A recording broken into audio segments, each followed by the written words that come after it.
not only does it have the two gentlemen on it who are going to be playing me in the Dynamo Mars biography, Bill by Force as young Dynamo, and Mr. Chris as old, arthritic, giantitis Dynamo. It also has our good buddy, my brother from another mother, Steven Scalata, on this week. So you can find them at OutsideTheCinema.com. You can watch it as a video. You can listen to it as audio, download it on iTunes, just like this show. But now, here's a word from Larry Fine about Banned Book Week. Don't be a schnook. Read a book. And welcome to Trick or Treat Radio.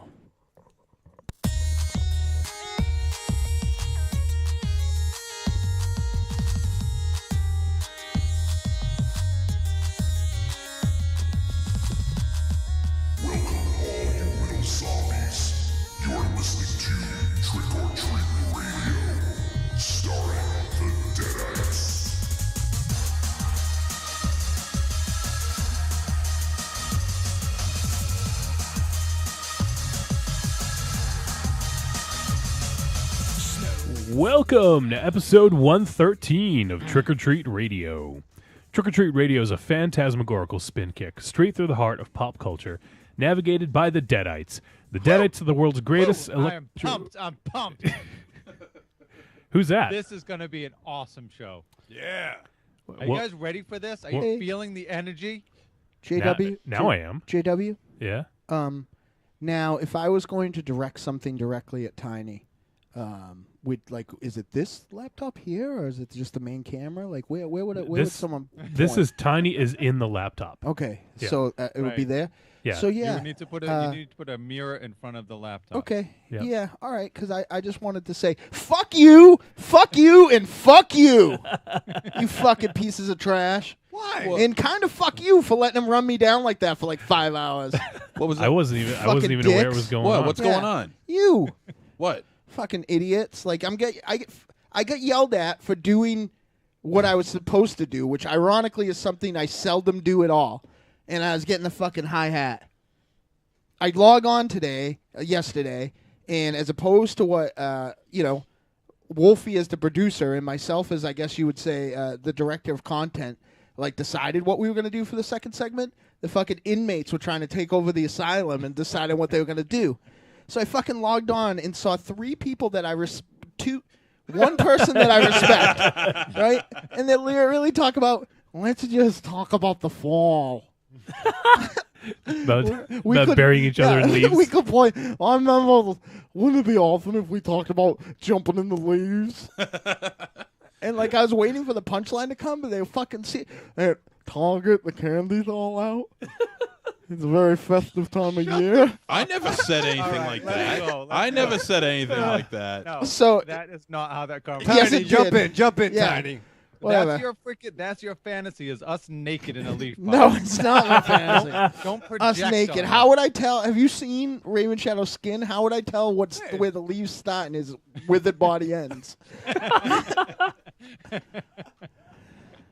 For fuck's sake. Yeah, that got heated though. That conversation. did. You got really mean, man, to your husband. No, he's Wait, not my who are you husband. talking And to? B, I didn't actually get mean to my husband. I was doing this thing that him and Miss M do to me, where they say something completely demoralizing, and then I respond in a tone that's appropriate, and then they're like, "You're being mean."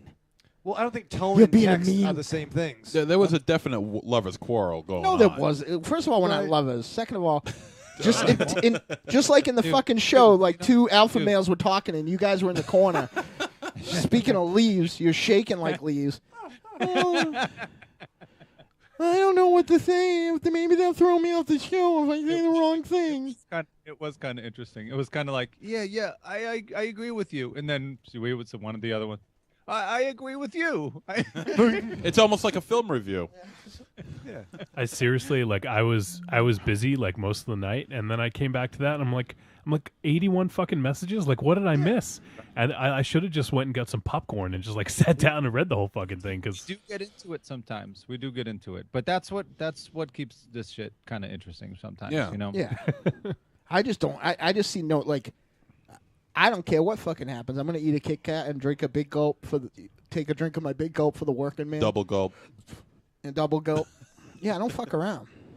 It's good. We don't fucking hang around with anybody anymore at all. Like we only get to be angry with each other. It's a privilege. Nope. Nobody enters into your little bubble of a world that you have created for yourselves. Did you just say we don't talk to anybody? No, Tiny did. That's like I'm just backing him up on it. I got 3 That's walls kinda of like- the studio done, and I'm working on Yeah. the 4th, and there's no door involved in the equation. it's I guess, but like even if he's right, that's kind of like the pot calling the kettle a pot, right? Oh, I know. Like- I know. Believe me, I live a very sheltered life. It's just fucking you and Starscream chilling. Yeah. Damn right, man. You know, I mean, You gonna ask Starscream to marry you? King Starscream. Starscream, will you marry me? Oh yeah. Megatron's the best man. I seriously didn't even get through the opening copy here for the fucking show before we get sidetracked. Who's Let's next, just John? cut to the Frenzy's the chase. ring bearer. Oh man, the energy is running, literally coursing through my veins right now. It's running wild, brother. I feel like I got the good stuff. You got the good stuff? Good. As Tom Hiddleston would say, I feel like I got the good stuff. Good stuff. Good, because I have like a sinus cold or something, so I don't have the good stuff. I need the good stuff. Oh man, you're sick. Hey man, I Yeah. can get you the good stuff, man. I have a terrible sinus condition. I have a terrible cold, he says to the 3 people across from Yeah, great. No, Danny, can you come over? He's like, but I was sure to test all the mics before. Yeah. He's like, I have the stand disease. No, it's just a sinus thing. You guys have nothing to worry about. Too much coke. It's fine. It's fine. You guys don't have sinuses. You have nothing to worry about. Be stuck in a little room with me all night. Yeah, the only problem is we're such fucking wimpy weirdos that some disease thing wouldn't even be friggin' scary if it happened to us. It'd be like look with Ravenshadow. It'd be like Cabin Fever starring Chris Elliott. Hey, Yeah, smoke a- Cabin Boy Fever. I smoke a pack a day. This has the shit from the fucking concentration camps. Good luck with your sniffles. All right, this shit's got fucking. There's so many bad things on my side of the fucking room, let alone in my body right now. So bring on your little cough. Well, you got that. You got your double gulp. That's Yeah. almost as He's almost got as bad. diabetes. No, this I got is not. cancer. This is not as bad as that. Almost. No, it's not. There's nothing bad to No, that. no. If I wanted to catch up the Ravenshadow, I'd have to fucking duct tape my mouth to 18 wheelers exhaust. I can arrange that. Believe me, human Dynamo, centipede. Dynamo will outlive Ravenshadow. There's no question about that. It's a question of Are we gonna have how a trick or much, treat radio how death long, pool? how, how long after he how long after Ravenshadow expires that he continues to live? You guys want to do a death pool? I think we should. That'd be fun. I sit next to him every week. The smell says he's already expired. Fucking there's a missing kid on the back of this guy from 1942. Well, Dynamo, you might be alive, but you look like you've been decomposing for the past 10 years. I wish I was decomposing. This fucking running shit is for the birds. Who's next, Johnny? I haven't introduced anyone yet. Who's here, Johnny? Let me tell people what's going to first? what's going to happen. What's the show about, Johnny? Yeah, let me do that first. So tonight we're going to review Jim Jarmusch's latest film called Only Lovers Left Alive, starring Tilda Swinton and Tom Hiddleston. So we're going to talk about that joint, and then after That's that, a super wimpy last name. Am I wrong? What? Hiddleston? Yeah. What a shitty last name that is. That sounds very British. Yeah, but how many like nerd girls out there are making Cumberbatch Hiddleston like slash porn right now? slash porn. Yeah, it's like Yep. you know. Well, for Tom Hiddleston, they're Tea probably and making Cumberbatch after batch after batch after batch. Oh my god. What? Even more offensive than my tea and crumpets joke. So that's going to be the first segment of the show, and then the second segment. That was what the big argument was about that Dynamo referenced earlier. Originally, we were going to talk about the top 13 Halloween/autumn stories. And what we're going to do is we're going to tell you about the stories that got us, get us in the mood, whether they're films, whether they're books, comic books, whatever, what have you. We were going to talk about that. Stage plays. They could be stage Could plays. be, yeah, could be. Right? But then Tiny wanted to roll around in the leaves with Ravenshadow. So what we're going to do is it's up to your interpretation, okay?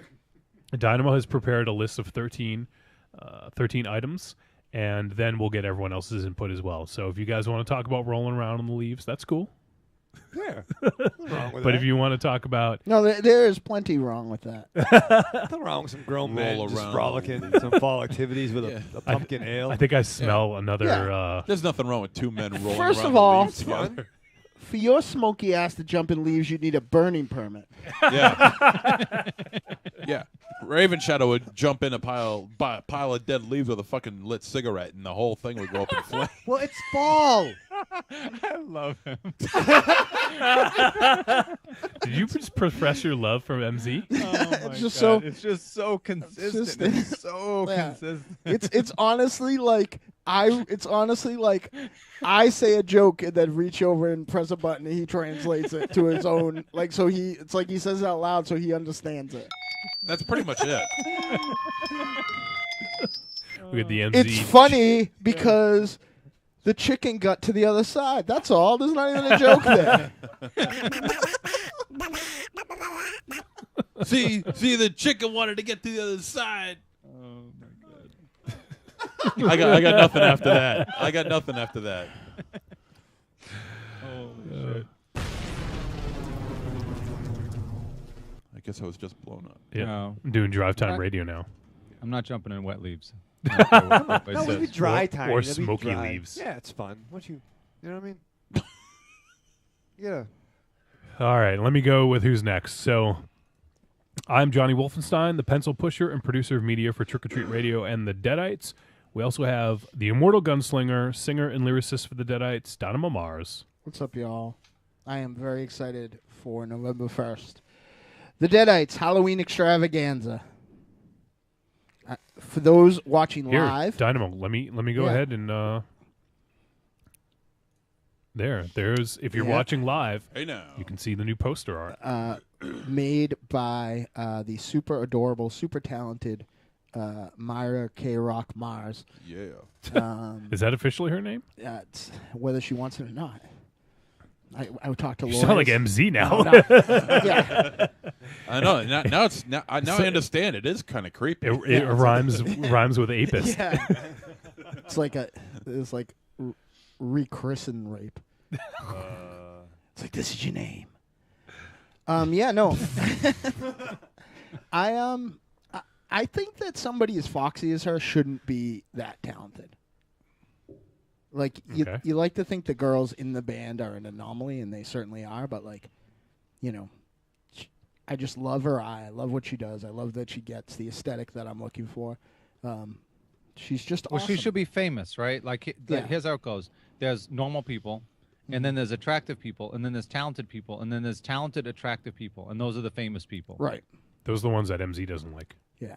Right. I make a very strong case for Myra.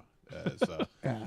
she's She's funny. awesome. She's awesome. She'll never break out of it. Yeah, she's She's awesome. I got lots of locks. she's got a strong case against you. She's awesome, and she's probably scared right now. And you know what's awesome about her, which is terrible? She listens every week. So every time she'll try to ask me something about the show, I'll be like, "Did I talk about putting my mouth on you inappropriately at any point? Because if so, I'm mostly sorry." As opposed to Mostly putting it on her appropriately, right? Well, We also have the katana-wielding, synth-hoarding, mask-wearing composer and songwriter for the Deadites, Tiny White. I'm just so happy right now. I really am. I'm surrounded. I'm literally surrounded by synthesizers at this point. I can't see anything other than all these synthesizers and the screen with a small image of you guys on my it. synthesizer. My life is finally proportionally correct. I think you're like the Tom Hiddleston of synths. No.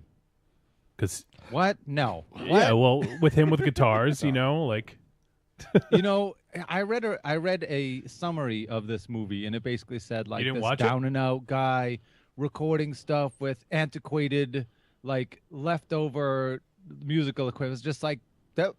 I didn't see it that way at all. Right. yeah, compared to It's yours. like, oh shit, that's like some awesome vintage shit. Yeah. Definitely. Those were three of my favorite guitars right there too. That they Yeah, it pulled was out at the awesome. beginning. It was awesome. I mean that was they did a real good job putting that scene together. That Silvertone, absolutely Mm-hmm. outstanding. We'll get back into that in a few minutes when we talk about the movie. We also have the chain smoking, hand kissing, baby shaking, hot pocket loving, comic book reading nerd, and the official smoke machine for the Deadites, Michael Ravenshadow. Ooh, that's right, Johnny. That's right. And I am dressed to suck God. less. Dressed to what? Suck less. I want to do good tonight. I'm Better- excited. Tiny's Do you happy. tell, Better go back do you to the tell dressing Dynamo? room. Yeah, do you tell Dynamo about that? No. I want, I want to do a good show for everyone, so I'm dressed up. I hope you still have the receipts. Shit. Where is that? It's in the back. Just got the fucking paint tag still on. It's under the Kit Kat. We also have the vulgar guru of horror, cast member of Morbid Vision Films and contributor for Horror Hound magazine, Monsterzero. And this weekend, I will be going in for surgery to add a third testicle. Yes. Jesus Christ. Nice. Like your hope two you're- aren't big enough. Yeah, really. I hope your crotch doesn't look as crowded as that girl's chest. It's going to be a mess down Lock there. up your beach balls, folks. Her middle boob just looks like an unwelcome guest. Lock up your beach balls and send out your what? So, folks, for those of you who don't know, on the fib there's a It was It- actually proven false. It's not. in two Yeah. It didn't Yeah. actually happen. in typical Monsterzero fashion. There's two threads. Oh yeah. Well, actually, there would have been three, but yeah. he fucked the first one up. About a woman who allegedly, and it looked phony, got a third mammary added to her Tit. testicle. Just say a tit, Hey, man. check this out, guys. I can now browse the fib on Browse. XSplit. XSplit. Split. Let me go and find that. Oh, shit. Browse. Look at all, it's like I'm on my phone. There she is. Amazing. It is No, amazing, right? it's awful, right? It's awful. I don't Like I think the whole thing was it was supposed to sound sarcastic. Like she wants to attract less guys, so she added it. It was supposed to sound sarcastic, but it's gross. Well, it's horrible. The fucking the whole premise of the bit was she was sick of men's attention and wanted to get a third breast. Yeah. Wrong fucking strategy, darling. Oh, well, she also wanted a reality show. And that was the other one. Supposedly she went to 20 doctors. They all said no, and then supposed to sign a non-disclosure agreement with one doctor. With Three's a Company. That was the Yeah, name of the no. show she started. Yeah. That's a fucking. More like No, three's a crowd. No, see, no, that was a see, spin-off. See, that shit don't bother me. That shit don't I'm bother a me. big fucking Now- whore. Trying to make some bucks on the scene of live TV. Three's a crowd.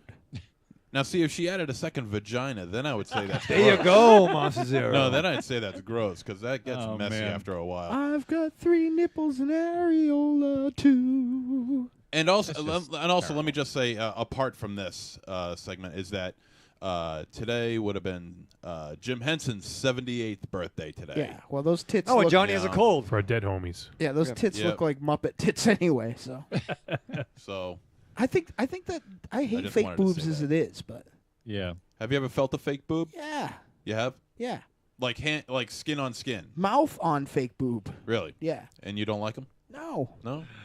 I thought they were. I liked Have you them. ever put your mouth on a water balloon? Yeah. Yeah. All too often, right? Ravenshadow? Reminds me of class of '94, brother. Yep. If you don't fill it up all the way, there's a nipple on it. Oh, so It's good. fun. So It's fun, good. man. I don't. Just like the real. So have thing. you touched a fake boob I have. for free? Yes. Wow.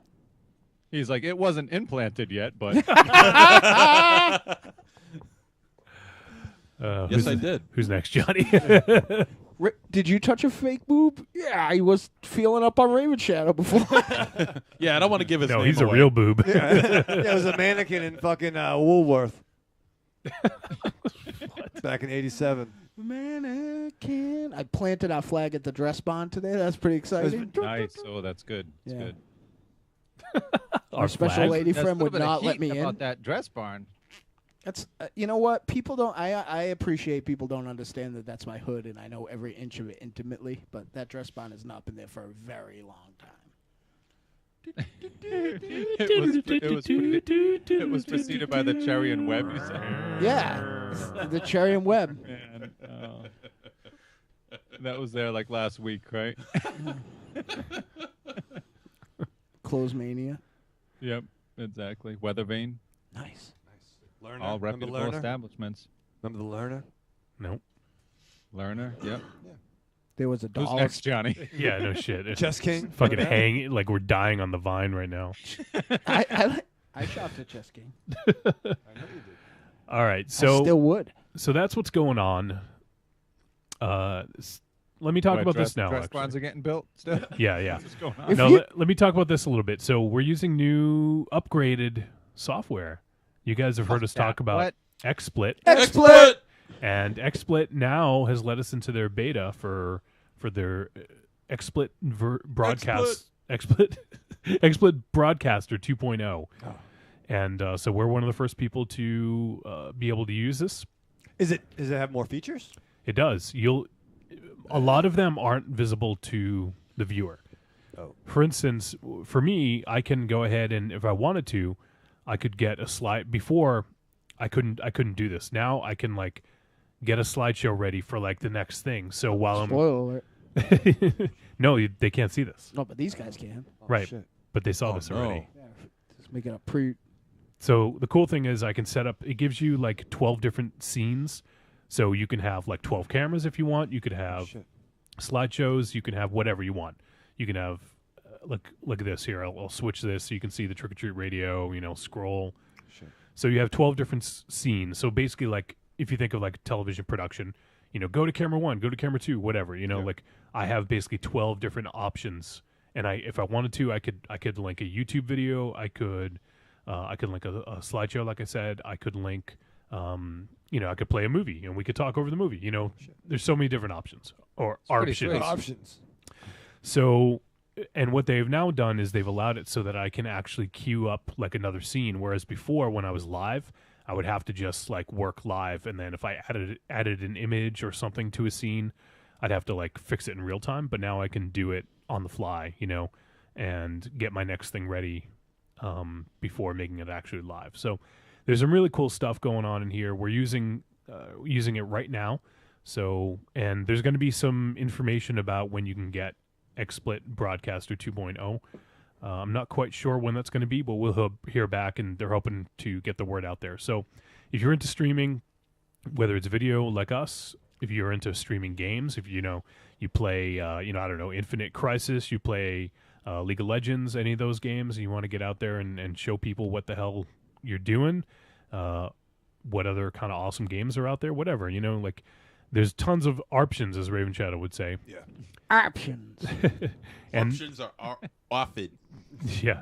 And they've added tons of new stuff. I haven't even had the time to go through all the new features. So Your accent is so fucking weird. Who? You. What are we talking about? It's like Sopranos of the Caribbean. Like, it doesn't make any sense. Like, shiver me timbers, Vinny. Jimmy Timbers or whatever the fuck. So there's that. So if you guys are into that, go check it out. And what I've done, I'm going to link to our site. Now you can see trickortreatradio.com right there. Yep. And if you scroll down to the XSplit broadcaster link on the right-hand side of the homepage, if you want to sign up for XSplit, you click that, and we actually have an affiliate link with them. So if people want to give it a shot, go ahead and use our link. We get credit for that. So also, while I'm here, you can see the Amazon.com link right here. All you need to do is click on Amazon.com and do all your shopping for the holidays. I'm fucking blowing up that right now. That's it. Yep. So all I have to do, if I had my kid help me, I just go on the website. You go on trickortreatradio.com. I'm already there because I'm checking the show You're here. out because I Yep. really like my own voice. So while I've heard that around the. I'm enjoying my own content, I'm like, yo, I want to get a fucking, fucking cord for my iPod charger. Sure. See? Look, Oh shit! I just clicked it. Did Boom. you do that? But click the link so I see what it really happens. Buy something. Buy the most expensive thing on there right now. So I'm here. Yep. And then Like you, that. Buy that $40,000 TV that Sony had. You can work the same angle that I have going. Be like, while I don't need a $100 Halloween box set, the show really needs money. it's true. Yeah. Yes. Good. And it goes to a good cause. And while Well, I don't have, It keeps the fucking show going. and while I don't have any money, special lady friend, to buy it for myself, the show really needs the money. So I'm really going to try to push this because everyone does holiday shopping on Amazon. I mean, unless you're Ravenshadow. Hey, But maybe he'll start this year. it's so easy. So just go ahead, click that Amazon link, and then what happens is I think it gives you a 24-hour token. So anything you buy in those 24 hours will count towards our referral, and we get a cut of that. Like Dynamo just ordered something. Do you want to wait till you reveal what it is, or? No, I just talk about. I got the new Halloween box set. Yeah. It's fucking beautiful. I'll be talking about that a little later. It is beautiful, and Dynamo got $5 to us just for buying something he normally would have bought. Didn't cost him any more. He bought the Halloween box set on Blu-ray, and Trick or Treat Radio gets $5. Ding. Oh shit! You win, we win, we all win. That's right. So definitely do that. If you buy anything from Amazon, please use our link if you like what we're doing. It'll help us pay for the show. And below the Amazon link right here is a donate button. If you want to go ahead and donate to PayPal, if you don't use Amazon, you want to help us out, go ahead and use that link. Because with the holidays coming, maybe you don't have anyone that loves you and no one that you can buy for. Monsterzero. Yeah. So you're like, shit, I got nothing to fucking buy. These guys entertain me every week. Yep. Maybe I'll throw them, $40. And you know what? $40. $40. The more you here's the way, and this has been Tiny and this has been Tiny and I's ethic forever. Whether it's like rock shows or whatever else, the more you give, the more we do. So you give a whole bunch. Everybody buys Amazon, donates, does whatever they have to do. The show gets put off. The show gets paid off. Maybe the CryptoCast comes back. Yep. Remember that year we had a pig roast for the Halloween show that one year. Right. Remember, right on stage. Yeah. That was a good day. Maybe By could the do way, that we live. have to start talking about prizes because it's on the Yeah. flyer. Okay. So that's it. I just wanted to go over this stuff once again. So to support the podcast, Amazon.com, go to our link on the trickortreatradio.com website. There's a donate button, and then also if you want to check out XSplit, use our link on the right-hand side of the homepage right And there. all this donations goes to more media stuff and to support the media stuff. Yeah, there's a bunch of, obviously to pay for the hosting, it's hundreds of dollars a year, if not more, depending on. If not millions. Yes, if not millions. It's somewhere between $75 and $10 million. we would like to play music, do comedy, have tables at a convention near you, do panels. But the problem is our entire convention budget is taken up by the one that we do every year. So the more we get, the more we'll do. On our site, if it's not still there will be again. There's a donate on the Deadites.com. All that money goes to our monster hunting endeavors, but this all feeds into media. So go to Trick or Treat Radio.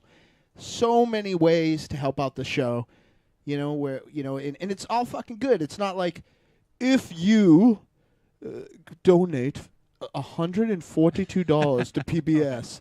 You get a VHS of Steely Dan live in 1989. This is. We will do awesome stuff. We will. The more we get, the more we'll do. We love getting out to see you guys, but it's not cheap to bring the 6 of us and 9 band members anywhere.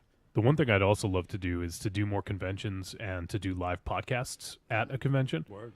And, we may need additional field equipment to do something like that. I'm certainly not, I just want to pay for the show at this point, so that it's funded because, some of us don't make as much money anymore since the Deadites don't have any money. So, And I'm about to lose. I'm about to be in the same place as Johnny in real life too. So for me to be able to say, no, I won't take a night job. I'll keep doing Trick or Treat Radio. It has to at least pay for itself. So that's enough bitching about it. Let's we'll get probably, Bill on next week. He's fucking good at this. Yeah, he is. Bill from outside the cinema. Yeah, Bill or F13 from Cinema Diabolica. They just fucking lay it on the line. We're they circling the thing. We're they threaten people like the show's gonna go away if you don't pay for it. And it's not bullshit. I have these No, I know, conversations I know. behind the scene with him. They've been hanging by a thread. We're not quite there yet, but it would be nice to have a little little cushioning. But if you had to spend money on one show, There you go. I'm just saying, Yeah. those guys are fucking great. But It'd if be you had $5, Arrow season 2, right on Amazon. there you go. You should That's fucking buy that, Tiny. Buy that right now. right now. All right, that's enough shilling. Let's go on to something else. We need to talk about. We've done so much shilling, my sock is bleeding. Oh, that was a good one. I was trying to be like, don't be Kurt. Well, I was trying to make an ancient sports reference like Ravenshadow did last week. Yeah. Hey, what did I do? He's like, hey, Terry Francona 10 years ago wouldn't tell Wakefield 10 years Throw ago. a curveball. Yeah, well, those in New England, those are good days. Yeah.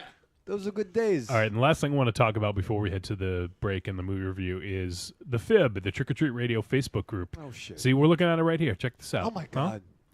See, we're able to do this because of XSplit. XSplit. And their hot new software. So the Trick or Treat Radio group, we've had a bunch of people that have recently been added. Actually, I won't show their real names just in case they're not cool with that. Oh, it's Bob. But we've had a few new people join recently. And, go to Trick or Treat. Just do a search for Trick or Treat Radio on Facebook. That's Bo Weevil. Yeah. Tom Hardy's there. That's right. And just add yourself to the group and we'll let you in. And it'll be awesome because there's lots of hot, nerdy action. Look at this. Dynamo posting about the dress barn right here. Should we watch this?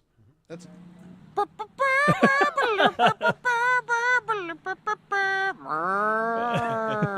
Me and Tiny's town have hit the big time.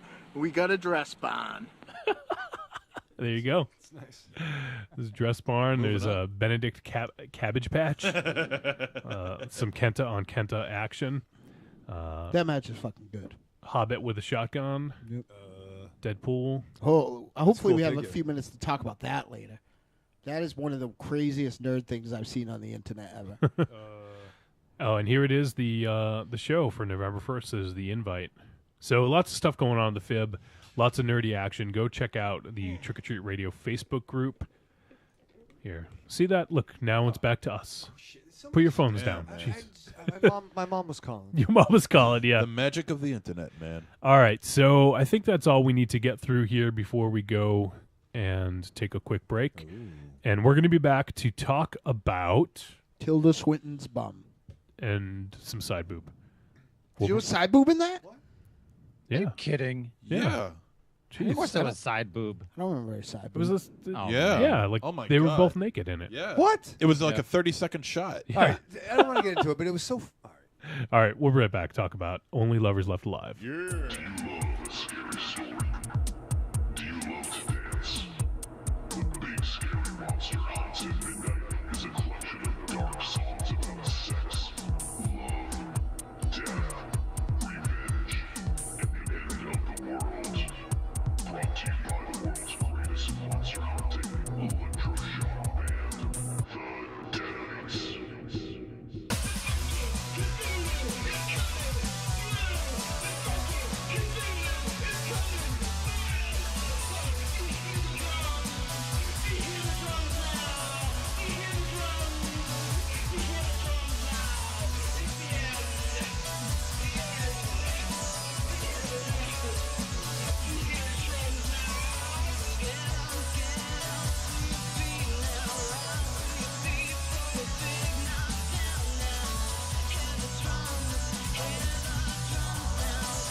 Available on iTunes, Google Music, Amazon, CD Baby, and all other digital distribution sites. Hey, you matzo heads. This is Larry Fine, and you're listening to Trick or Treat Radio. What's up, y'all? It's me, the Yeti. Telling all the ladies that they couldn't be more fine and that we should knock those boots like Frankenstein. When I want to get my nerd on, I go to Facebook and I go to the Trick or Treat Radio Facebook group. That's the place where I get to talk about all the hip new horror movies, all the cool comics. What comics? RPGs, video games, you name it, we're talking about shit on there. And you could not be any cooler if you were the coolest kid in school. Be the first kid on your block to swing their cock over at the Trick or Treat Radio Facebook group. Just go to Facebook, search for Trick or Treat Radio, ask to join, and it's like Nerd Nirvana, baby, without the shotgun blast. This is the Yeti, Signing out. See you at the Trick or Treat Radio Facebook group. Follow us on Twitter at the Deadites, thedeadites.com, and trickortreatradio.com.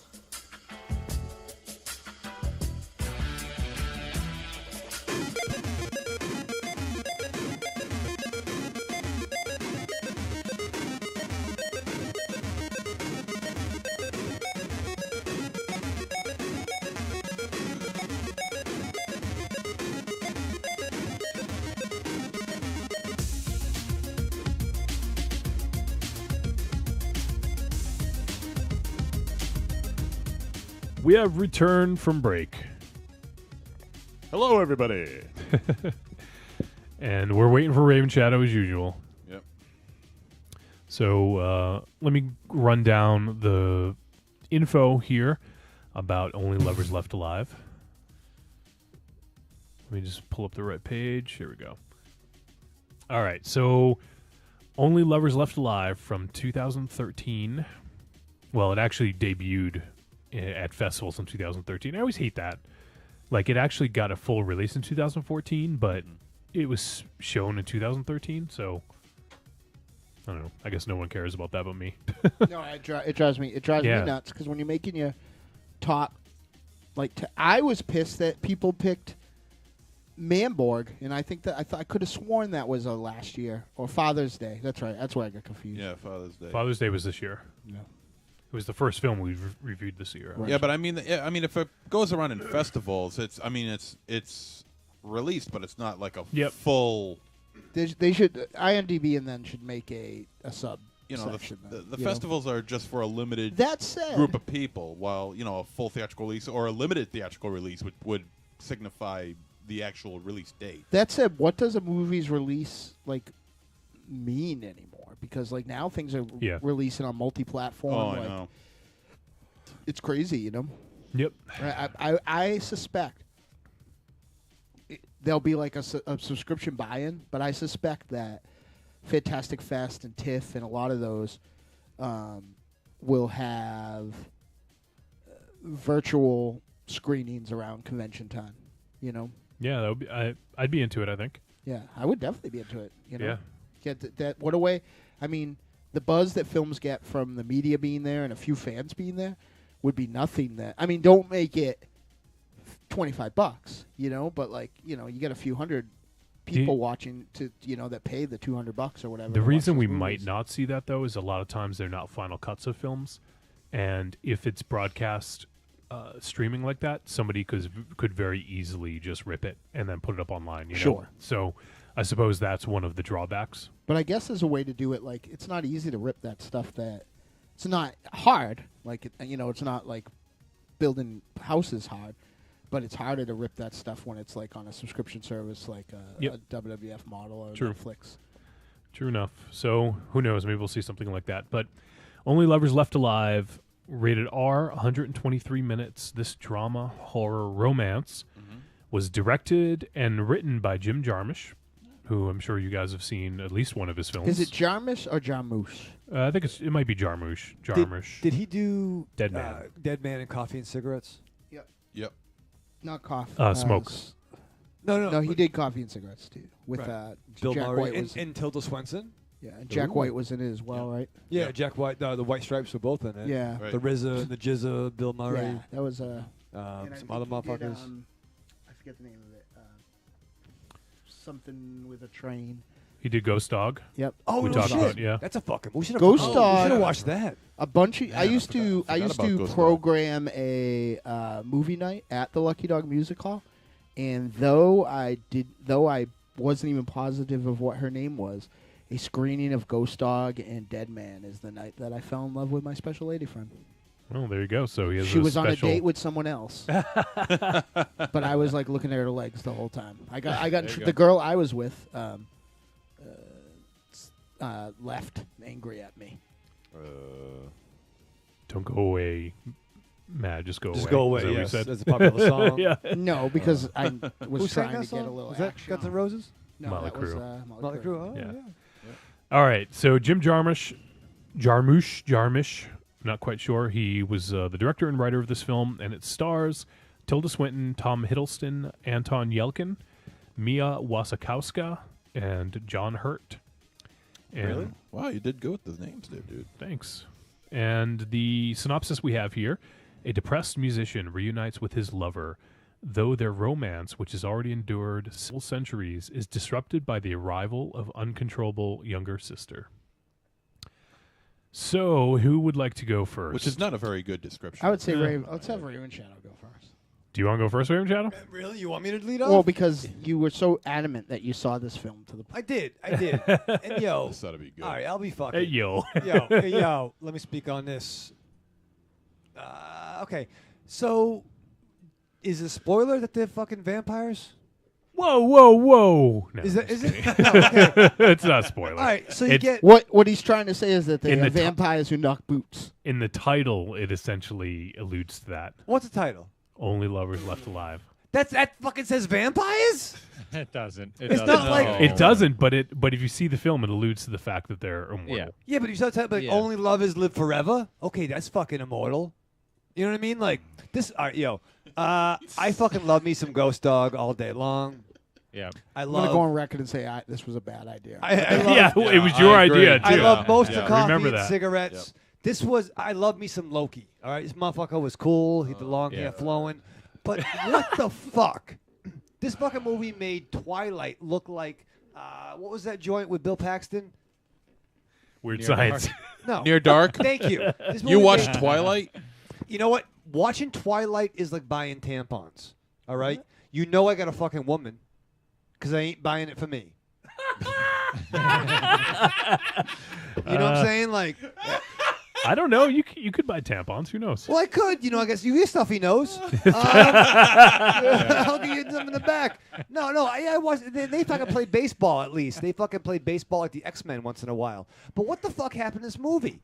This motherfucker also made Louis from Lestat seem like a badass. He spends centuries and he can find out what guitars are really cool. That's what I'd do. And I did think a tiny little bit in that. But what the fuck happened? This Well- movie was. Go ahead. I was just going to ask, if you were a vampire, what would you do? Would you just be leaving like a trail of bodies left and right? No, I probably, I'd start my day Okay. at No, you wouldn't. sundown. No, Wouldn't you rather start your night? Well, it's It's like his weekend. Yeah. Like being on See, Thursday you and already Friday. fucked up. You like would have been vacation. dead the first day. Well, no, I wouldn't be like, oh, it's noontime. I'll wait. I'll sleep in. But no, I'd probably, fucking use my powers. Get some girls. You know what I mean? Avoid the Deadites because they fucking kill Draculas. Buy some tampons. Buy some tampons. Do a lot of coke. Nice 80s reference there saying Dracula's as a Yeah. That's good. The vampires I like No, that. it was very pretty and moody, but what the fuck happened? They just sat in rooms. They just fucking sat in rooms, man. They just sat in rooms. This was actually a good idea, Dynamo. His assistant would he just wanted to be his friend, and his assistant, he kind of shit on his assistant. Who was Chekhov, by the way? Really? And Odd Thomas. Oh, no Yeah, that's shit. right. Yeah. I like that. You know what I mean? But nothing fucking Good call on happened, that. man. The end of this movie reminded me like that Bigfoot joint we watched. Willow Except Creek. we saw teeth at the end. Nobody flew. You see teeth in the movie? Yeah. No, and it was when the sister shows up. I thought, okay, some Dracula fucking three-way shit was gonna go down. That's outrageous. But they just sat and moped. Of course you thought that. It's her sister.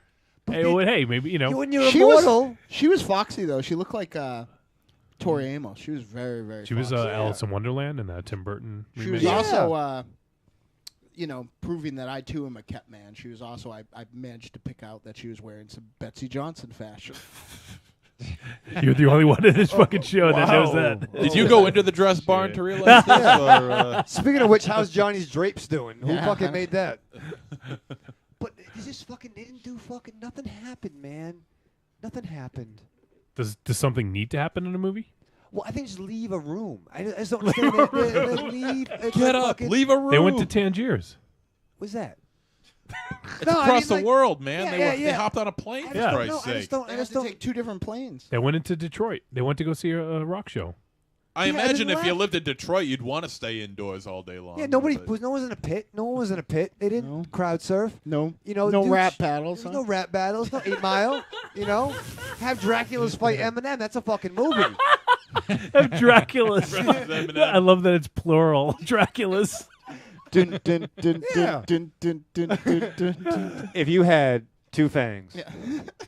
and were immortal and could live forever, Immodal. Immodal. immortal. This looks like a job for me because I was really low key. Yeah, he wasn't. There's no mischief. It just was a beautifully shot, dark, boring film. And I wished I was watching the Avengers. It's been a while since you said that one. Yeah. Yeah. Because it has been. Loki was fucking great. It just, I know it's pretty, gang. I No, but know. it was not just tangential this time. There was a reference there. I got it. Yeah, I don't know. He was gentle. He was gentle. Oh. He didn't attack anybody. He wasn't tan though. He wasn't Oh, tan. we got Dick Chainsy in the house. Oh, Snoop, Nice. DC. Bobby Chains, that is. Nice. Before I fucking up, forget, Chains? Dick Chainsy and Ares God of War teamed up to make what should have been a 5-minute endeavor of getting my new TV set up into a 4.5-hour fiasco. Oh, wait, are you serious? Ares and Chains teamed up? Yeah, it's fucking good. Wow, Yeah. that's a team up Aries- for Well, the I'm- centuries. I'm out of the Ares- fucking loop that's now. a I don't movie get right there. consulted and Chains. Ares almost killed himself moving this 300-pound television. Like, sorry that you're not the person who I thought to come move it. but no, I think I facilitate Chains' involvement. You his fucking manager? Yeah. well, Oh, at least you're Chains- someone's manager. Chains was one of 4 people that was supposed to come as well. Like, it was like going to be Ares on one side and 4 other people moving I'm the kind television of on kind the of other. glad I didn't I couldn't make it. Yeah, Ares almost fucking lost it. Like, it was bad. how big's that TV? He Yeah, fucking 4 huge. people to pick up a TV. You don't even know. Ask him about it. He's still It's huge. He's still complaining about it. And you know what? I moved everything out of his way except for The my, roller skate. except for my gear, my gear suitcase. So Ares Your got like gear suitcase. yeah, Ares got like that makes it sound like you're doing heroin. That's not what you mean. no comment. So yeah, it was good, but and thank you, Tiny. I have a new TV that you did not send a electrical plug for or a remote. Oh, the plug was there. Oh, I that's saw true. Actually, yeah, I don't think there was a remote for it. I never used a remote on that. I just There was used a it plug with, 'cause I grabbed it. Roku, Apple, Where- Xbox. there was Where a did you plug grab it remote. from? because I grabbed I it. pushed the power button. So is it you got a new TV now? Yeah, it's pretty good. I got it hooked up all wrong though. I need baby Wolfie on Sunday after football to figure out what I'm doing incorrectly. Okay. Yep. Every station looks like Spice back from the 90s. Oh. Like the PlayStation looks good, but for some reason, like however I have the cable hooked up doesn't look so terrific. But anyway, now back to our regularly Yeah. scheduled review. Anything else to say about this Ravenshadow? Yeah, no, I mean, this is fucking long, man. How would you have Thank made you, it better? Bobby Chains. I mean, I would have a battle. What kind of a Rap battle? Rap battle? It'd be fine. But all of a maybe sudden, they would- Blade shows up. that's a fucking movie time. Oh shit, You know you're what I'm fucking saying? Loki. Blade versus Loki. Yeah, That's a movie. No, but they didn't do anything. They didn't Doesn't fucking do anything. was it Blade that only killed Blackulas? Or was that somebody else? No, he didn't discriminate. No. No, but it just what the fuck? They just sat. Oh, that was on the Venture Brothers. Is that what that was? Yeah, they just sat. They just sat in rooms. And there was some nice red lighting. There was some nice shadows. There was some nice shadows in the shadows in the shadows. The Nubian contrasts of the noir obsidian hues were very nice. I think he's talking about the new Chikara faction. Yes. Watch fucking Near Doc. Get the Lost Boys going. And actually the final battle of Twilight was okay. Except God. everyone showed up like they shopped at Abercrombie and Finch. And it was like, oh, you guys are having a fucking battle on the ice. We're gonna have no time tonight. Everyone's gonna sit around all right. Is it Abercrombie and Fitch? I don't know. It's in Fitchburg. Finchburg. Shrewsbury, everybody. I wanted to start something with a gotta go. clothes design with Myra called Abba Zombie and Lich, but we haven't got that yet. All right. Yeah, so that's all right. Who's next, Johnny? MZ. I want to get MZ's Oh thoughts. man, do I really have to follow this up? Yes. Go. No, I don't want. Okay. Oh man. Good stuff. Boy, that was exhausting. Jesus. I have the feeling this is gonna be another incident of the pot calling the kettle a pot again. No, when I first started watching this, I started thinking, you know what? This should have been titled "The Time in the Life of a Rock and Roll Vampire." That rolls right off the tongue.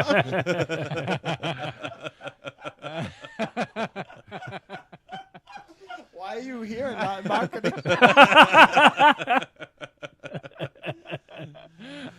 Because it is.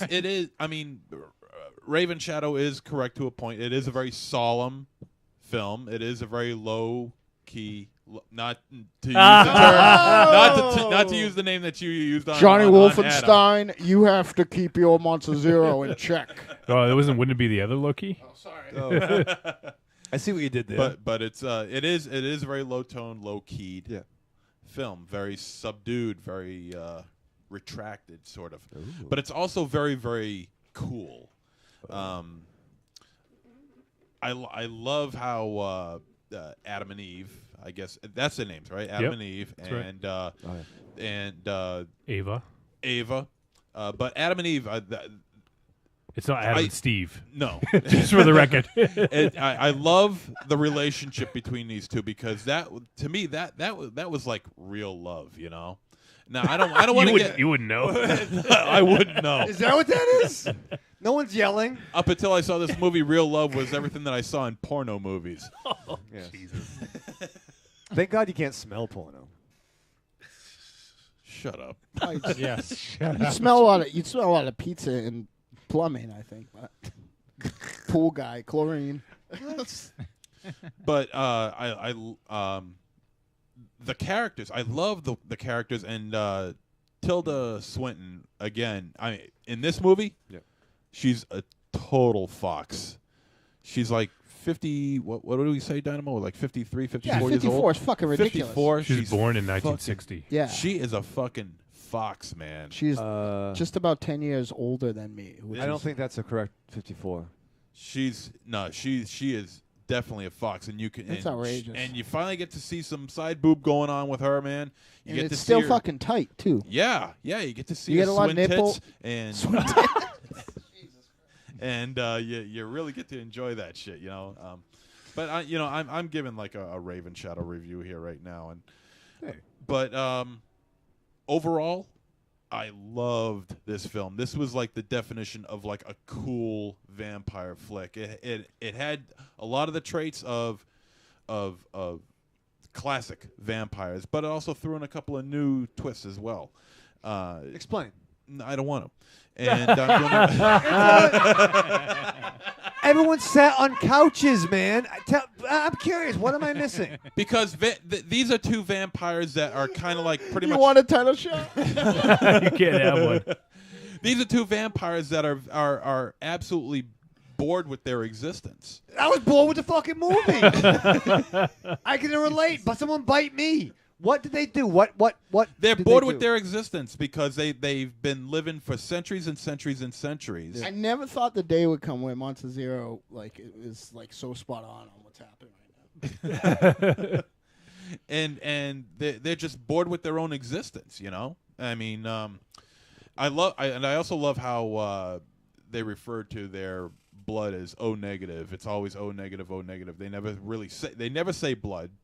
The word vampire never gets used in the film at all, which is also a nice little twist. I mean, every vampire film has the word vampire in it. Except Near Dark. Well, they don't call each other Draculas either. It's cool 'cause I didn't see anything vampire about it. And It's me. I guess in vampire lore, I mean, it all depends on when you get bit as to how, at what age you are. Like John Hurt's character, what's his name in the film? I forget. Let me look it up. Who is also really, really good, despite his brief. Marlowe. Marlowe, yes. He looked like he was in his 80s, so he had to have been bitten at some point during his 80s. And I don't. That's not how it worked though, because the picture of them from the 1800s, they looked younger. Right. Well, I I would think say they probably age slower. I think they aged probably 10 or 15 every 100, something like that. So they age much, much slower. That's how it Although works. that can't be right because That's how it works for me. Are you sure you're not thinking of me? Wolverine. because she supposedly in this movie is like 3,000. She was talking about Elizabethan, like Yeah. Europe, Yeah. and so she's. I think there was stuff in there showing that she went back about a couple thousand years, and him about 500 or something Yeah. like that. Yeah. And, yeah, because he was talking about how he saw, who was it, Eddie Cochran? Right, right. You know, and he Which- says, "Oh, which on isn't YouTube, I all saw that on impressive. YouTube." It's not that long ago.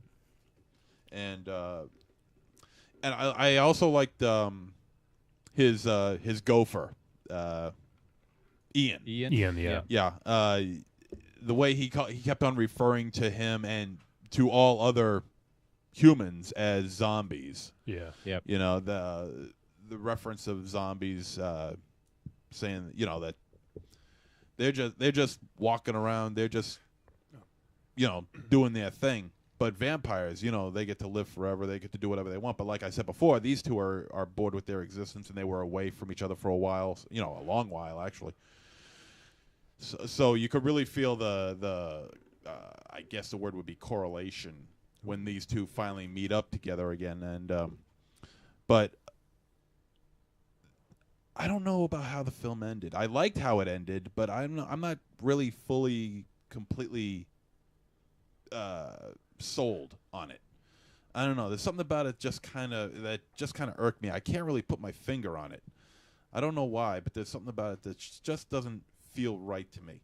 But that's not to say I didn't like the film. That's not to say I didn't love the film. I did love the film. I loved the way it looked. I think, and I mean, Tiny, you guys know more about music than I ever will. Do you think the use of the guitars that Adam collected over the years were actually used for the soundtrack for this film?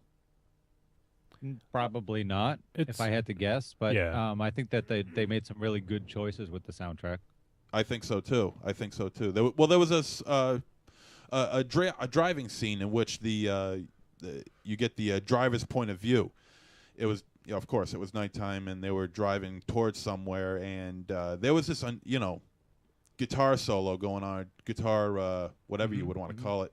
I don't know. It just sounded like, and the sound from that guitar just sounded like something that would come from one of those guitars that Adam collected. Yeah, and I think, and that's why I think it was a good choice. I don't think they used those specific guitars for the soundtrack. I'd be surprised. It would be an impressive crossover for them to bother. Exactly.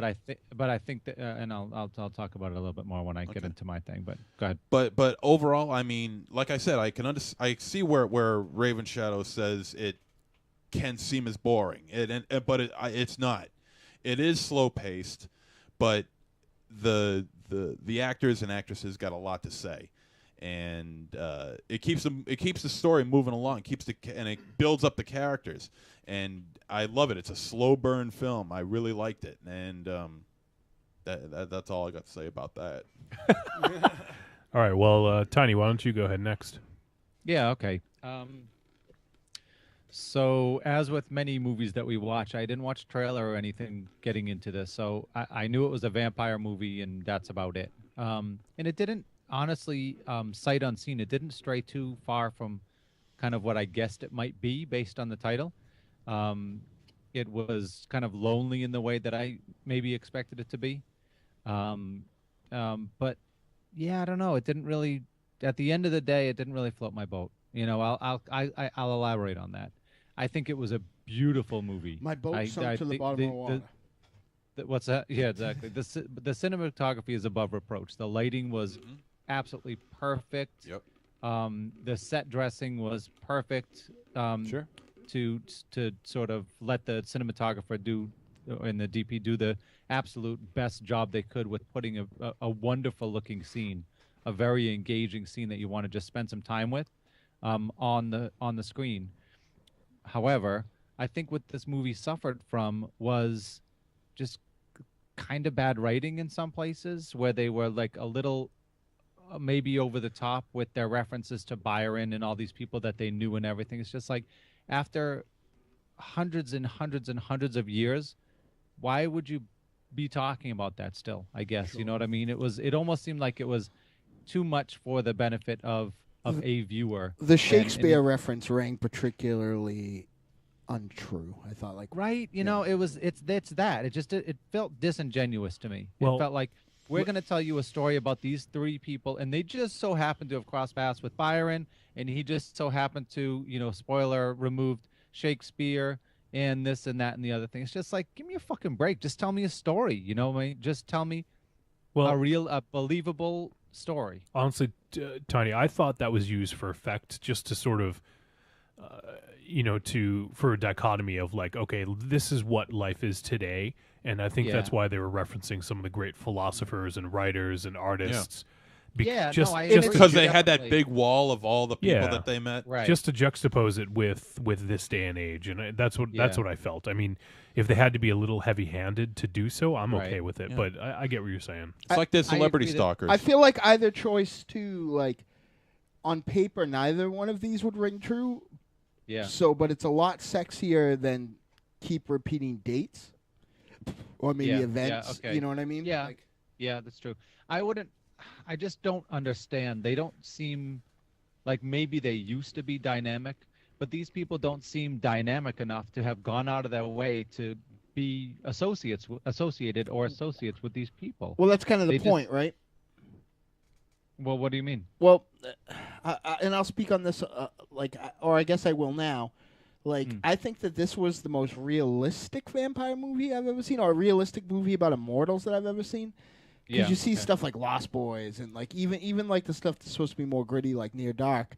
And these people have lived for hundreds of years, sometimes thousands of years, and they're out sword fighting and doing all this awesome stuff and everything else. But you get caught in the daily grind, and you end up being worn down and repetitive and get into your groove. And as if you stay in that groove, if nothing bad or good ever happens, you end up in that, and you're in it, and you're in it, and you're in it, and you do what you do, and you have your habits, and there's certain things that you need. If you're me and you're diabetic, you take your insulin at this time every single day, and this is when you wake up, and this is where you sleep, and this is what you listen to. Now, times 1,000 years. They have seen it all. They've seen everything. They are just completely, drenched in apathy.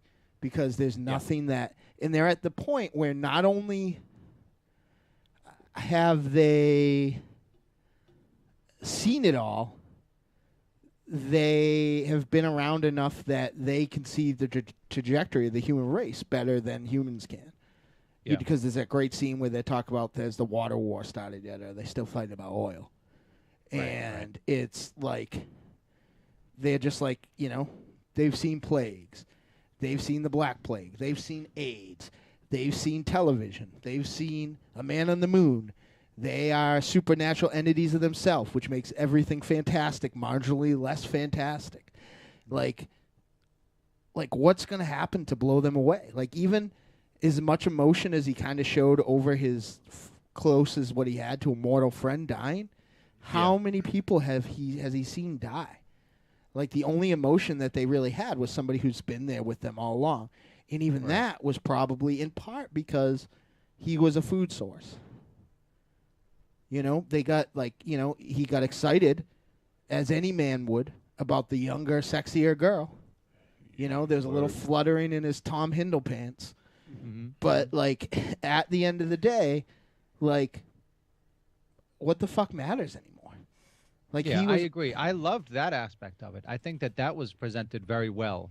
I think that they could have done it without shoving context down our throat, though.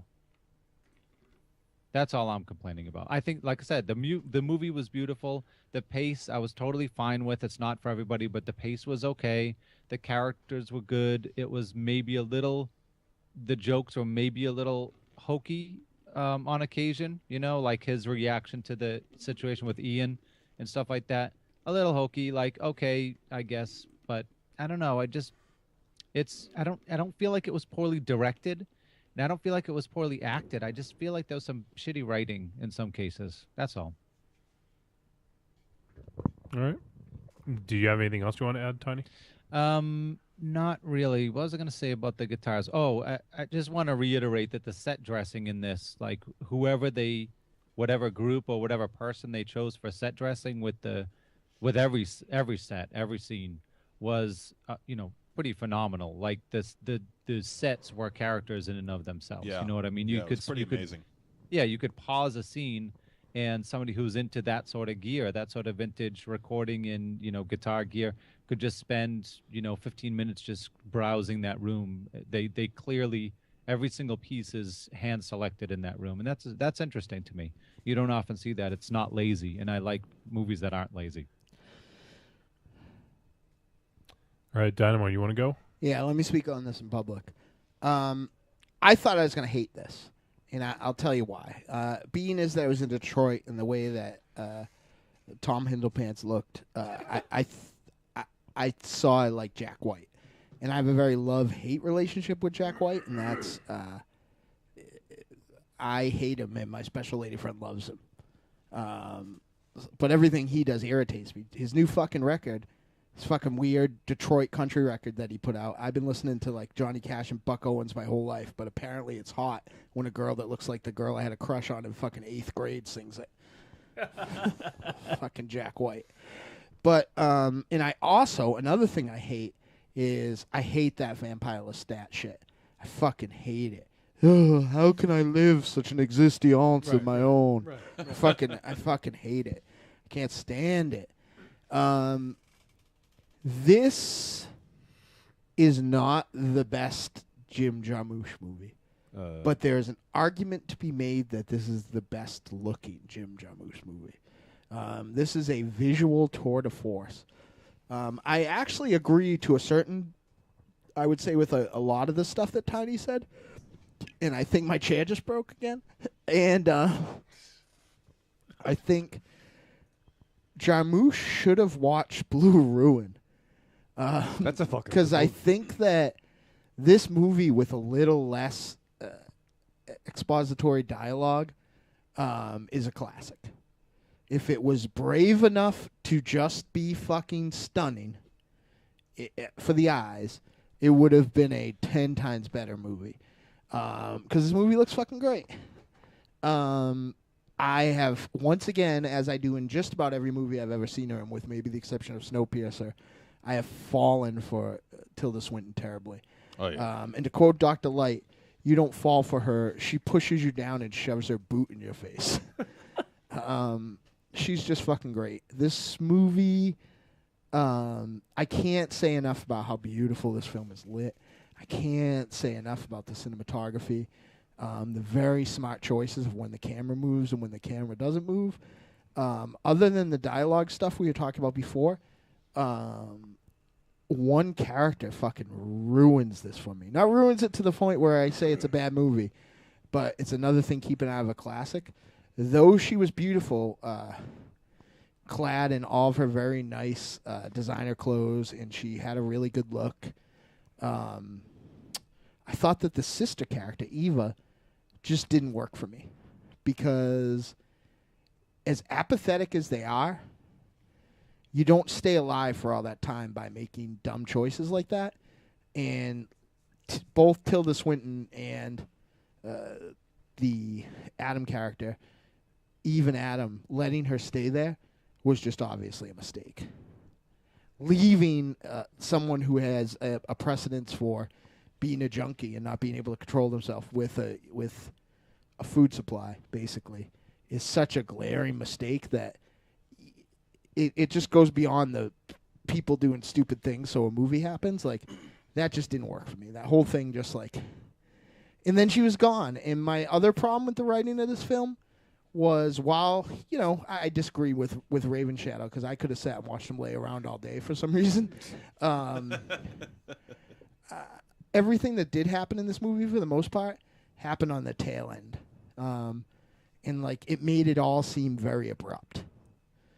Like they were rushing to get all that stuff in before it was done. Another question I have, and maybe you guys can help me, is, like, how was his music getting out? And that seemed like much more of a plot point than it ended up being. Yeah, I think Ian was swiping it. Yeah. I think Ian was talking about it. Yeah, when they were in the club, you could see him selling off records to some dude. Right. Yeah, but, like, then, like, I don't know, like, did he just not really? But they talked about the fact, like, he knew his music was out there. So maybe that was part of Ian's job, was to get the music out because it was important for him, if you remember the reference in the Shakespeare thing, for it to be out there. You know, like, well, your trick worked. You got your material out there. But it just seems so ominous every time they heard his music somewhere, or that somebody heard his music. Like, I didn't understand. If they'd played it up in a more I'm more indie than thou sort of way, like you wouldn't have heard my music in that sort of club, it would have worked a little better, I thought. But it just kind of was like I felt like a dangling plot thread that they sort of grabbed and made it taut and let it go again, over and over again. I'm going to say it one more time just to drive it home. This movie is gorgeous. And you could put this movie on without the volume and just fucking stare at it. And when it tries to do more than be gorgeous, it just kind of, I don't know, it's like it's like Jenny McCarthy. Like I enjoy to look at her, and I enjoy her being funny. But as soon as she fucking starts talking about autism and vaccinations and all that other stuff, like, it just fucking ruins it. And every time this movie tried to shoehorn a story in there that was more than just about this guy's, like, daily routine, it kind of ruined it for me. All right. Let me pull up some of my notes here. Newts. One thing I was wondering, actually, Tony, since Adam in this film names his guitars, do you name your synths? No, but I probably should. I kind of like that idea. Yeah. They're essentially like your kids. You name them. Yeah. Some of them would be named Fuckhead at this point. The kids or the synths? Yeah, each one's got a personality. Why the hell not? Yes, each one has a personality. I name this organ I have not put you on in a year. That's what I name all my instruments. Come watch Tiny play with his organ. I name this microphone still in the box. Return to sender. You're up. Not the synth for me, but the synth for you. Return to sender. So it actually, I think I mentioned this already, but it took me like a good 2 or 3 minutes until I realized who Ian was. I was like, this dude looks so familiar. I'm like, oh shit, it's Odd Thomas or Chekhov from the Star Trek reboot films. I had to look, actually. Like, it was haunting me. Yeah, because he's got the long hair and like a little bit of scruffy beard or whatever. So I didn't realize it was him at first, but which is good because he did a great job of playing this character, I think. Yeah. Pretty much like what Dynamo just said, I'm just going to echo the fact that this film is absolutely beautiful. The way it's shot, the way it's lit, everything about the way the camera moves, about the way the shots are framed, everything is just absolutely gorgeous. And even if you don't like the movie, I don't think you can deny that. Would you agree, Ravenshadow? No, it was beautiful. It was beautiful. There's no doubt about it. So, this is definitely like a filmmaker's film. This is something that can be appreciated even if you don't like the story. It's kind of like Dream Theater. What? Musicians love Dream Theater. I enjoy Pull Me Under. But not all musicians. But most. But is that bad? Oh, King's X. I'm not a musician. It's like the King's X of... no? Just me? Okay, I'm sorry. As you would, John. I think a lot of people like Dream Theater. I enjoy Dream Theater, but musicians love Dream Theater. Not all. Yeah, Tiny probably doesn't really care for him. And he's the best keyboard player I know. Guitar players or bass players. It's funny that you say that because they're definitely known as like a keyboard player's band. And then fucking keyboard, whatever you play, you enjoy Dream Theater. No? I'm sorry. No. I love Dream Theater. I love Dream Theater. Yeah. Well, then I guess I'm fucking right then. Yeah, but I'm not a musician. You're a songwriter. I guess. November 1st, the Bloody Dog Music you Hall. come see a non-musician Hear front the band. non-musician singer headline a club. I'm sorry. I thought I was helping Johnny. Forget about it. I'll just be quiet. Pull me under. How awesome is John Hurt? Fucking Oh, he's great. Amazing. He's really good. He was in the Snowpiercer, wasn't he?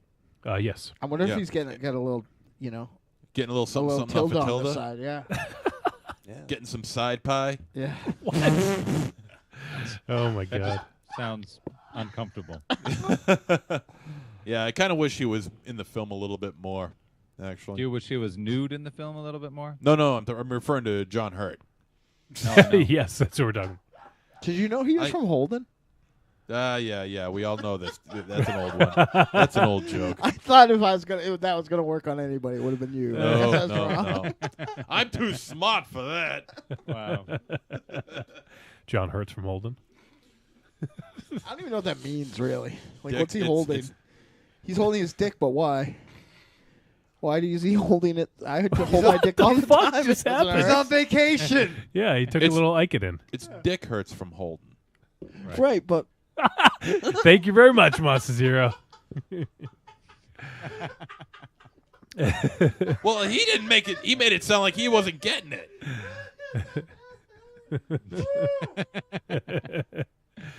Oh man, can we just agree that Jim Jarmusch has a freaking amazing hairdo? Oh yeah, yes. he does. Yeah. Yes, he does. Max Headroom lives. yeah. There's I haven't seen too many. His hair is what I expected Refn to look like. He looks like David Lynch on acid. I haven't seen too many contemporary vampire films like I guess like Twilight. I've never seen them. So Ravenshadow has. Ask him about him. I got a wife. to me, there was something kind of odd about seeing a vampire with an iPhone. Yeah. I don't know, but I loved how Adam had his setup. Oh yeah. Because he really appreciated like old school technology. So that's something that's something you would do. That is something that's not Yeah, it's different all than good. the way All that good. Tiny had his like room Yeah. rigged in like 1989. Actually, Something like that's that. what that yeah. whole thing looked like. Like we both had gadgets like that. I used to have a thing that when I was having loud parties that never happened, but that was my thinking, or playing rock and roll. It was like a garage, like a big red light would go on when the phone rang. But what would happen is I was always never answered the phone because I didn't hear it because it was just a light. Yeah. But Nice. we both had shit rigged like that we destroyed. Yeah, it's fun, definitely. Yeah, he really enjoyed the old technology, like when Yeah. he went to the hospital and the doctor said to him that he had that The that stethoscope, stethoscope has been around since the 70s, an maybe even the antique, 60s. Yeah. In that case, he reminds me a little bit of like Jack Knight from Starman, right? Yeah. Has an Yeah. appreciation for old school technology. I thought and it was stuff. funny times that past. his self awareness that I don't know if that was just a little too much Jarmusch or like an actual character trait, like how his name tag said, like Yeah. like Calgary was one of them, and Well, I think that was him just making up. I think he was just goofing on him. Dr. Watson was. I thought that was one of my notes. Actually, I thought that was really funny. He called him Dr. Strangelove and Dr. Caligari. Oh Yeah. yeah. Did he call him? but I think it's, Caligari? at one missed point that. he looked at his name tag and read it was like Yeah, but it- referential. I'll pull it up. I can't remember, but right after he looked Yeah, at it it, he was, called him Dr. Strangelove. Yeah, he It did. was, Yeah, Faust. yeah, Yeah, Faust. That's right, it's like Dr. said Faust, yeah. so- Yep. Yep. Which Yep. was referential. I really. I just, it's incongruous to me a little bit though. Like it's like the guy would have to have a sense of humor to bother doing that, and he just didn't seem like that anymore. Like you can be funny and depressed, and you don't come across as funny. You come across as depressed. Even if that's in you, you're not necessarily parading it around. So maybe that was his. Maybe it's a leftover, and maybe I don't get it. But it seemed there many things about that character seem incongruous to me. I love the montage when Adam was recording. Like after he got his new gear, he had like the new guitar and whatever. Mm-hmm. I just thought that was a really cool scene. They kept showing just a montage of him recording, and he was playing the drums and playing I think he had a viola maybe or something. But I thought that was just a really well done scene. And I knew as soon as they showed the city, like I knew it was fucking Detroit. There's no other city that looks that shitty. It's I don't know. It's such a weird city. Like whenever you see it on TV and film, like you almost pick it up right away because it's so desolate. Detroit is the only city that has had multiple, like, not post-apocalyptic, but we'll say dystopian future films made about it, and it looks worse now than it does in Exactly. those. Yep. Yeah. Back in Exactly. '87, RoboCop thought that it was going to be bad, and who knew it was going to be Right. 10 times worse than that? Yeah. RoboCop now would be like, "I'm out of here, fuckers." Yeah. Fuck this. I'm gone. Although I will say something positive about Detroit. There is an eerie beauty to like these abandoned, like desolate buildings. Lots like, of fun. Lots of fun. There was the Would one. you want to stay in one overnight? Not necessarily, The but firefighters love it. there was the one where they were in the parking lot. There was like an old theater. Yep. I thought that was pretty I've cool. Oh, heard the those theater was gorgeous. I've heard those abandoned buildings out there are rotten with juggalos, though. Probably. You realize how much Faygo is being sprayed around all over the place in Detroit right now? When he drove by Jack White's house, if I was in that car, I would have ran out and like punched his mother in the face for creating him. Was that really his? I have no idea, but I don't know. I'm just not a Jack White fan. So sorry, folks. Are you a Jack Black fan? More so than Jack White, yeah. Okay. It makes no difference if you're black or white. I think one of you guys touched on this a little bit, but I thought this, and I think it was you, MZ. I thought this film captured pretty fucking perfectly what it might be like to be immortal, like living a mundane existence and relishing the past. That was one thing that I thought kept coming up, and I thought they did really well. Or being in your 30s. Yeah. Or be in your 30s. What? Yeah, like, oh, it was awesome when we were in our 20s. And you know what I mean? Like, you don't got to be Yeah, immortal to but- mope. Yeah, I don't think Yeah, that, but- though. Yeah, we I'm saying, the you know, people. immortal to mope. Yeah. He's got more of a reason to. I'm better than ever, baby. That's how I feel. He's got more of a Right, reason to be depressed because he's much younger than his lady friend. So he has to go through this existence that much longer. Yeah, it's equitable like it would be for like a real person. Like you get into your 30s and it's not, it's not what you thought it was going to be. Even if to get Yeah. into your 30s is when you're 500. Like you're kind of in a spot where like you're young and you're kind of hip and you're doing things, but you keep catching yourself saying get off my lawn. Yeah. Yeah. I think the point of the sister, Ava, in this was basically to just sort of highlight how old school Adam and Eve were, She's talking about like YouTube and she's out in LA with all the zombies and, I just thought it was an interesting juxtaposition to how they are compared to, to her. And I don't know if they got turned at the same time. I have no idea. Probably not. But, like it's just interesting to see she's sort of advancing herself and has integrated herself into the current time, whereas they really haven't. Right. I just thought that was interesting to bring her in that way and just sort of juxtapose that and to demonstrate that. So I thought her scenes, despite being fucking lunatic, like I thought her scenes were really effective in showing sort of more about them as a couple. Yeah. I don't know that I've ever seen a flask with blood in it. I thought that was kind of cool. Has that ever been done in a film? You guys think? Not to my knowledge, no. Yeah. It wouldn't That's shock cool. me if it's been done, but I Yeah. don't recall. So I haven't seen, Yeah, I haven't can't seen it. think. But the interesting thing is, and I guess it's not really spoilery territory because we've already talked about them being vampires, but they talk about how like you can get sick from Bad blood. Yeah. Yes. Very dirty. So I thought that was that's certainly a common theme, though. it is definitely it's certainly not a new thing, but it's sort of an interesting topic because you think about like all these diseases in the world and we're afraid of like catching diseases or whatever, but when it's your source of food, like you have to be super careful, right? I mean, Yeah. we can be abstinent, I guess, and not have and not have sex if we're worried about that sort of thing. But Some of us don't even have a choice in that. That's true. That's true. I mean, it's I guess a parable to the Sorry, I have a sex allergy. what happened in like the porn industry and stuff like that. Like where it was like that was their job, and the next thing you know, oh shit, Yeah. we can get sick from doing this. Or even I hear a lot of not the old timey guys necessarily because they're so kayfabe, but a lot of the the Ian Rottens and Balls Mahoney's and stuff talking about it a lot because they're like I had New Jack's blood in my mouth. Then you hear all this shit about New Jack now. Like it's just like, but that was their job. That's how they got paid. That's what they did. That was basically their food source, for lack of a better way to put it. Their breadwinner. So it's that I think is interesting. Yep, for sure. And I think played a little better here than it doesn't kind of more the broad based.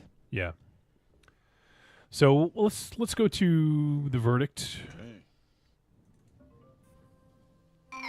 Trick or treat, baby. I wonder if people would say you're a trick or a treat. Trick or treat, motherfucker. Yes, Dynamo, you're raising your hand. Yeah, with no discussion, like, let's not go into it very much, but give your verdict and say a vampire film that you would recommend. All right, Ravenshadow, kick it off. All right. Beautifully shot, well acted, big dull dud. Trick. Okay, and a vampire film you'd recommend? Pot 2 of Twilight. Pot 2? Whatever the fuck, Sparkles. No, you know what I mean? There's so many. What's the one? Shadow the Vampire. Shadow the Vampire. That's a good pick. Very good that's pick. a good one. Yeah, interesting pick. Love that movie. Interesting. Yeah. Nosferatu. F.W. Murnau. Yeah, F him. All right, MZ. Yes. I'm going to...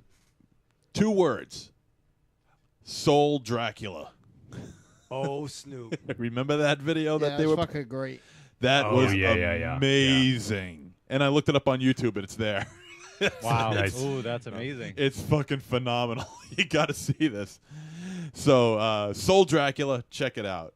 I'll post it up. And it's definitely a treat for me. And as far as a vampire film goes, nothing goes better than what I've inked on my arm.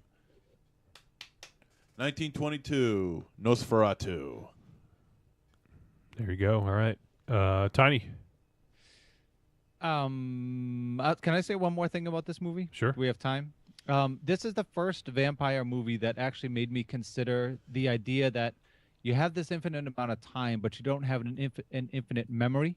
So, as we get older, we forget all of these things that we loved so much. You know what I mean? Like jumping in the lead. Well, Tiny, what do you do tomorrow? We can make some new memories. There's not that many leaves out there yet. No, there's not. But I mean, it's got to be kind of depressing, and there's definitely got to be depressing, like making these associations, and then people just die. People get old, or they go, demented, and then they die. So that kind of sucks. But then you have all this time to be whatever you want to be and do whatever you want to do, but you don't have an infinite memory bank to store all of it. You know what I mean? So you may have some vague recollection of these amazing things that you did and all this experience that you had, but really, just like everybody else, these, immortals are living in the present. Like they have, a history stretching 3,000 years back, and they may remember what Catherine the Great looked like. They may remember what it was like in medieval times or whatever. But really, at the end of the day, they're just freaking browsing Facebook on an iPhone. They're just making telephone calls. They're just getting through their day and picking out clothes and shit like that. This is the first movie that I've seen that's made me think about it in that way. So I guess kudos to it for that. I'm really on the fence as far as my verdict goes. I would feel like an asshole for not saying treat, because it just looks so good, and the score is really sensitive to the subject of the movie. I think it fits it really well, and I don't know, there's nothing wrong with it really, other than a few things that bug me. So I'll say treat. All right, Dynamo. Near Dark. Oh, right. This is a treat for sure. I think it's just a great looking movie. It's just that thing, like, it's outrageous where sometimes film might be the only art medium that can do this, but like being able to pick out everything that doesn't fucking work to the point where some things annoy you and still be like really annoy you in a lesser visual tour de force would have probably made me turn it off. But this film is so beautiful that I guess sometimes like it can just be beautiful, and that's okay. And what I did like about it, though, is that a lot of films would have made the choice to be beautiful and surreal. This was kind of beautiful and unflinchingly realistic, I thought. This is a treat for me for the highest order, and I'm going to pick the, I feel far from perfect but very underrated Daybreakers. It's a pretty good one. Man, I don't have to think of a vampire movie. All right, well, let me get to my my bit here. I also think as a treat, this film is fucking gorgeous looking. And I really think that Jim Jarmusch is a very confident filmmaker to be able to drop us into the lives of this couple without much background or origin, and it just works so well. Like, I think a lot of films like this, you know, you need to see like, oh, this is what happened, this is how they became vampires, this is, you know, like, but you don't get that. You just get dropped in like just at a random point in their lives, and we get to experience these like few days or however long it is, maybe a week or two, I don't know, but and you know, and it's just kind of mundane, not a ton of stuff happens, but it just really is a I think a character study to show, you know, you can definitely feel the love between these two, and you know, you don't see many couples like that. You know, I don't know if that's like an indication of what a real good, like a good couple is, or if that's what a, you know, who knows what they were like when they first met. You know, they've been together for centuries or so it seems, you know. So just interesting. There's so much there that you can think about and ponder like on your own, and there's a lot of interesting things that we've already brought up. But I mean, the acting in the film is clearly top notch. You know, Tom Hiddleston and Tilda Swinton are fantastic, as well as, you know, John Hurt and even Thomas.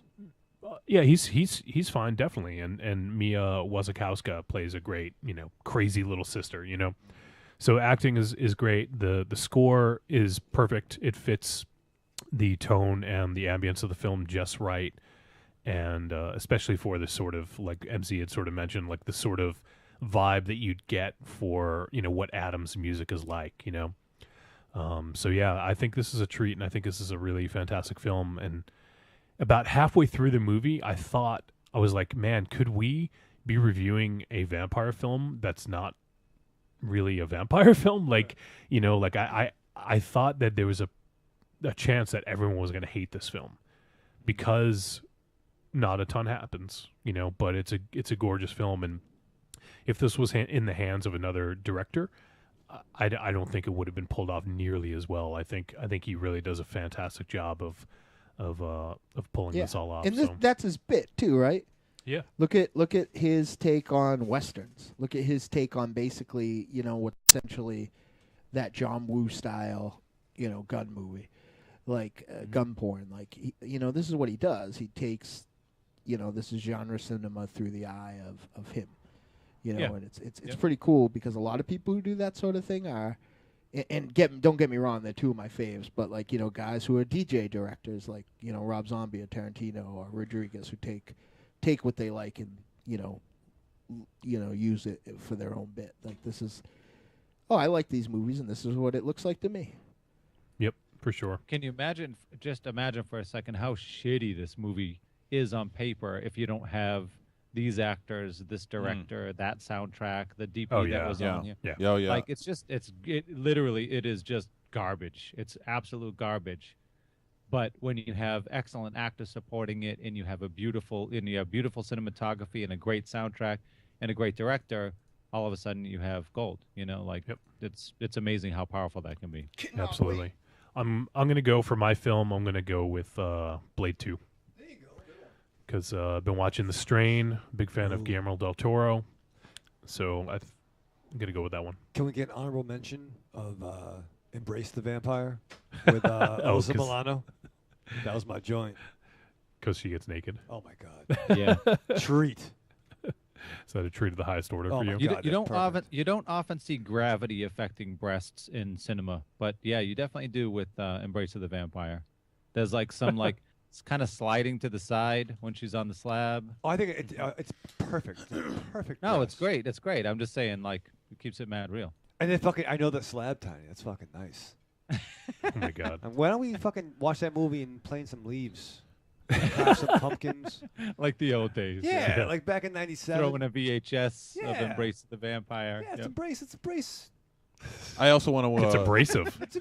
I also want to recommend two more vampire films. Go for it. Dracula Dead and Loving It, and that film is terrible. And Vampire in Brooklyn. And Vampire in Brooklyn. Shut up. Are you fucking shitting me? Dracula Dead and that one is one of the worst movies I've ever seen. Yeah, I fucking love Mel Brooks, but that was Yeah. like the death knell of his career right there. Yeah, It was pretty that much. was It was What the a- stake what- in the heart of his career. yeah. I pretty much. I think Robin Hood didn't do Robin any Hood was favors. No, awful. but that's but it was watchable. it's watchable, Yeah. and I could watch it again. That was the last but one. it's nowhere near his earlier work. Yeah, well, I mean, I've had this argument all the time. Like for me, like I love Spaceballs, but That's still Spaceballs is a decline. is no Blazing Saddles. For It's fucking no High sure. Anxiety. It's no Right, Young right. Frankenstein. Young Frankenstein, like that's the like, Producers. Young Frankenstein is a perfect film. silent like, movie. Yeah. so great. He's by far one of my favorite directors, and but when he went downhill, he went downhill. Like Fast. Spaceballs, I still love that movie, but that is the start of his downward turn. I think. I don't know, man. I love Life Stinks. I get a kick out of Life Stinks. No, I don't like it. I think it like we said, it's nowhere near his earliest stuff, or even near Spaceballs. But still, I still think that's a funny movie. All right. Oh, Tiny had a suggestion for me. Thanks, Tiny. But I just saw your suggestion now. There are so many. There's so many things, good ones. right? Yeah, I just was Yep. drawing a blank. Yep. So that's going to do it for our review of Only Lovers Left Alive. We had one trick, and the rest of us thought it was a treat. And I'm surprised at MZ too. Why? I just didn't think you'd like this.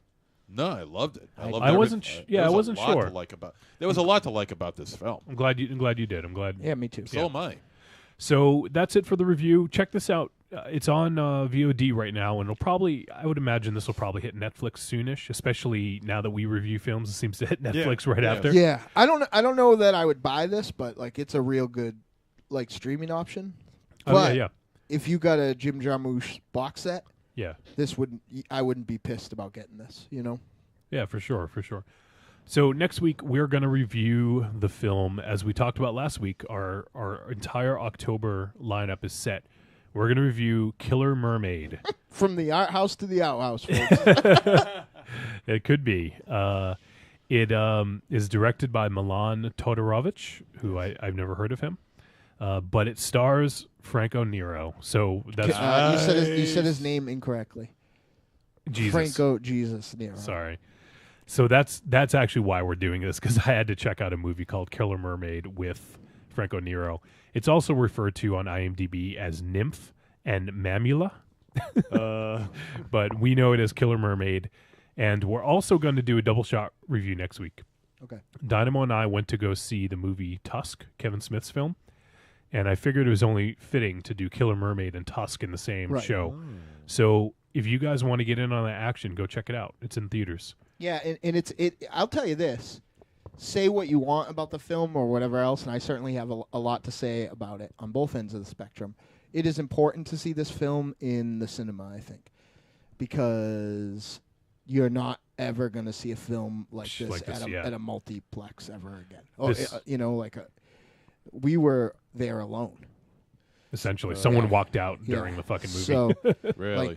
put your fucking $5 down and go or $10 or $12. $5. Well, go see Tusk. Go check out a matinee or something. Yeah. Let me ask something. Is there more there than the trailer? I haven't seen the trailer, so I don't know. But yeah, I didn't see it. But this is like it's like a movie I've never seen before. Yeah. Like it's you can tell it's Kevin Smith with some of the dialogue, but it's not like any other film. I've seen it all, and I walked out. I didn't know what a little dumbfounded. Yeah, so. I don't want to say too much because we're going to review it All next right, week. But I think that if you can go check us out in the theaters, all of you guys, that's you. Here's what I'm going to tell you: you should go together, because then we'll play in some leaves. You'll get Tiny. You'll get divorced. You'll get divorced, and I might finally get married to a lawyer. So it could work out good if you all bring your girlfriends to it, but I would not recommend it. You will all get punched right in the face. Tiny, you will get punched in the face. Did your Sounds special good. lady friend punch you in the face? I think that the only thing that she had to say about it is she was referring to her best friend, we'll call her the robot, and she was thinking that the robot would find the end result hot. It's a bizarre movie for sure, but there's one performance in it that's blow your fucking mind. That's all I can say. And here's what's fucking amazing about it too. when you're Kevin Smith right now, like if you're Kevin Smith or Rob Zombie that has been having trouble getting films made and out, right? The fact that you could film this with the people who are in your next movie that you're already working on, like because you have them around, and it's basically a lock, is important too. Like that doesn't fucking happen anymore. This is Kevin Smith. This is a joke. Like this is like if we made Hobbit with a shotgun. Is 100% what this is. It's right. This is absolutely. That's They came up with the idea on a podcast, and they were crying and dying and like fucking, and it's out. Really? And it actually, and in the movie, this isn't a spoiler or anything, but one of the guys, like the main character, is a podcaster. Doesn't the trailer? Okay, I wasn't sure. So totally Michael Ravenshadow. Yes, I like him already. And you'll meet some of the characters from his upcoming film, Yoga Hosers, in this as well. It's shared universe, I think, with that film as well. So yeah, if you guys can check out Tusk, because otherwise we're going to talk about it and spoil it. Well, we'll be as spoiler free as we can, but we're going to talk about it next week. I guess it. Well, maybe not Ravenshadow, but I mean for the slightly more, I'm sure it's findable. Tiny, you're playing keyboards. You're playing synths. Maybe. Very, very faintly here in the back. What's the name? Yeah, what's the name of that synth you're playing? That was the Oberheim. I'm gonna have to come up with a name. Obi-Wan Oberheim. Obi-Wan. I like that. Yeah. Yeah. All right. OBX8 Kenobi. I like it. That's right. So that's what's going to happen next week. We're going to talk about Killer Mermaid and Tusk. I don't know. I guess that'll probably be the second segment, right, Dynamo? Yeah. So there may be. I'm working on some cool guests for the October month, so there may be some people on. Trying to if we can get somebody who saw Tusk. Yeah. So there you have it. Let's go to a commercial break, and we'll be right back. And we're going to talk about the top 13 Halloween/autumn stories. You ready for that, Ravenshadow? All right, we'll be right back.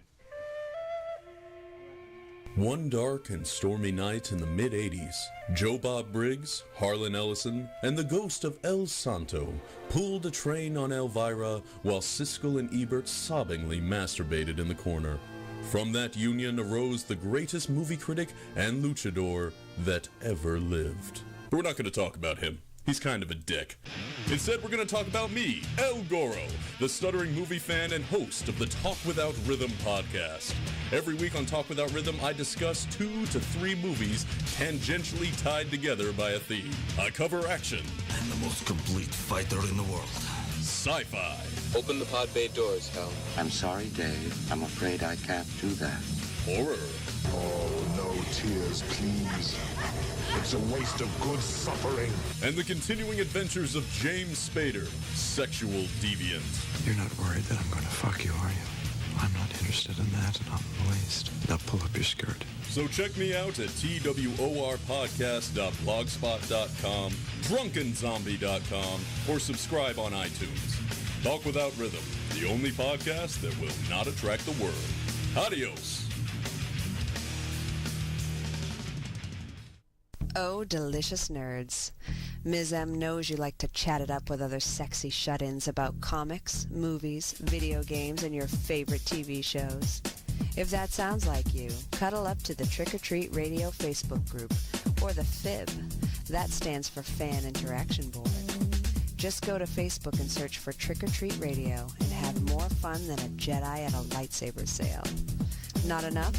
Watch us on YouTube, the Deadites TV, all one word.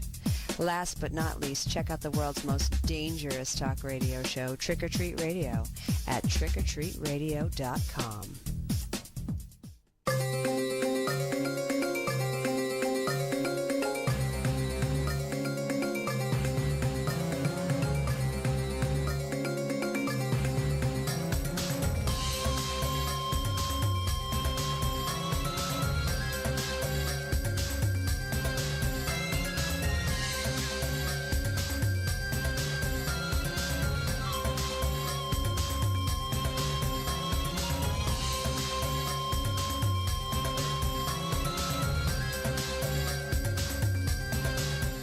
And we have returned from break. How fucking cool is Miss M? Pretty cool. Like that song was like homework basically for Tiny and I, right? Like it wasn't like it was paid to play work, right? Yeah. We definitely had somewhere to go, and for me, her performance on that like has made that something that I want to shoehorn into every fucking set because just the way she sings it is so fucking cool. Good energy for sure. Yeah. Speaking of which, when I was when we were doing the review, I was looking at pictures of Tilda Swinton, and there was one that really caught my eye. And I don't know, what do you think? Oh yeah, no, I think that looks just like her. That's fucking It looks crazy. exactly like her. That looks just like her. That's fucking nuts. Who is it? That's Tilda Swinton. Oh, okay. I thought you were saying it was someone else who looks like her. Oh no, no. It looks like Ms. M. Yeah. Oh, okay. Yeah, I gotcha. Okay, Looks exactly like misunderstood. her. Yeah. Okay. It's crazy that she. I think she really is a vampire, actually. Tilda Swinton. Tilda Swinton. Yeah. Yeah. It was perfect casting for that film then. She's pretty foxy, man. Oh, Except for for this picture where she looks like Conan O'Brien. Yeah, it's not the best picture of her. I think that is a picture of Conan O'Brien superimposed on her face. Yeah, that's fucking uncanny. Looks like Conan O'Brien. So I'm gonna wait till Ravenshadow gets back, but before we get into the top 13, we got another segment of the movie reviewing dragon Sang Soon Sun. Yeah. Oh. You know what? Actually, fuck Ravenshadow. I don't care. I think we should wait. Why for wait for him? You should wait. Yeah, where is he? He's Like fucking how smoking. Yeah. Like how can he not know how long the breaks are by now? I don't know. Like let's He talk. knows. Let's He's talk like about 2 how much of minutes, a fucking d-bag he Sucking is. down that nicotine as fast as he can. I don't know. Like I'm addicted to snapping my carrot, but I can fucking not do it for 3 hours. Like, do I have to fucking go into the other room and jack off twice over the course of the show? Like, I just don't understand. There's a point of diminishing returns, though, isn't there, Dynamo? For smoking? No, for the other thing you talked about. No. For snapping your carrot. It just by the time we would get here, I'd miss the whole show. It'd take like 2 hours to get the job done. I've done it 4 times in one day. 4 times in a day? Yep. Jesus. At least maybe 5 or 6 times. I did it 4 times before I went to work today at 9 a.m. Like, I mean, I've like jerked off. that's your claim to fame 4 times? If you want to call it that, yeah, okay. If you want to call it that. All right, we'll wait for Ravenshadow on that motherfucker. People always say, what was do you remember the first time you jerked off? I'm like, are you kidding me? I can't even remember the first time I jerked off today. I know what I was thinking about. Like, I was fucking ready to go. I'm ready to go right now. let's go to the boy. We were just fucking talking about you. Yeah, Jesus, that was a fucking long smoke. Like, how can you not know how long this break is? It's been the same break for that 2 was like years. You were gone for like 5 minutes on that one. No. Yeah. Yeah, you were. We've been killing time for like 3 minutes. Yeah. I got lost. The castle isn't that big. It's a big fucking castle. You fucking watched Lost. Watch. Yeah. It's the fucking moat, man. You just can't get across the moat. Well, what I was saying. You had to know what happened to Hurley. What I was saying is we're gonna play the new segment from the movie reviewing dragon Sang Sun Soon. So let's go ahead and get to that before we move on to the top 13 list. He's a movie dragon and he wants you to know he's a really motherfucking big fan of the show. He's gonna watch movies and let you know. And he hates Ravenshadow as he thinks he's a hoe. He's sing sang, bing bang, he's sing sang soon.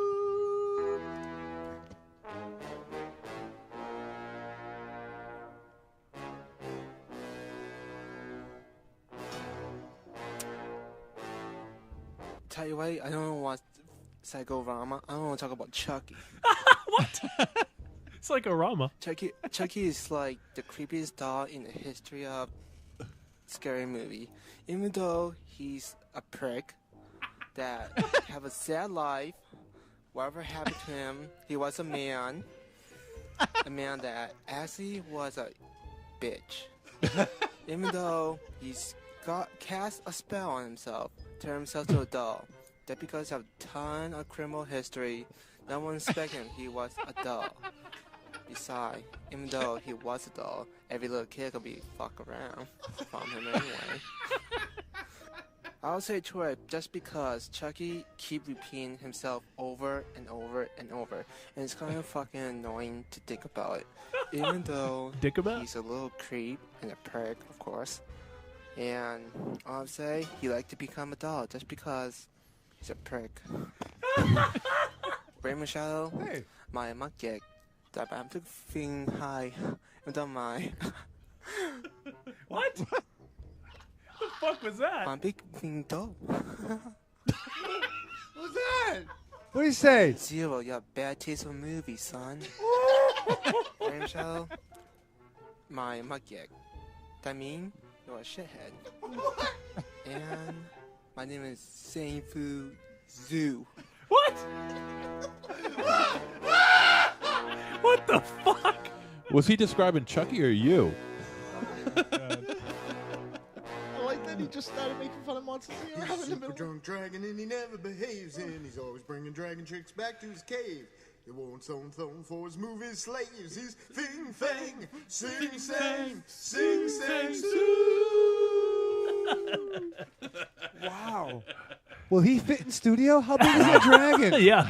How big is he? I don't know. We can make it. I just love that. All like he just like in 1 minute is like calling out Michael Ravenshadow and then calls out Monsterzero. Did he insult me in Asian? I don't even know. Yeah, I think it's so. Dragon Talk, I I think. believe he did. Yes, I believe. What does he that did. mean? Where's the Rosetta Stone? Well, we don't need the translator because he translated for, Yeah, for himself. I like. Oh, you got Zero. You got bad taste in movies, son.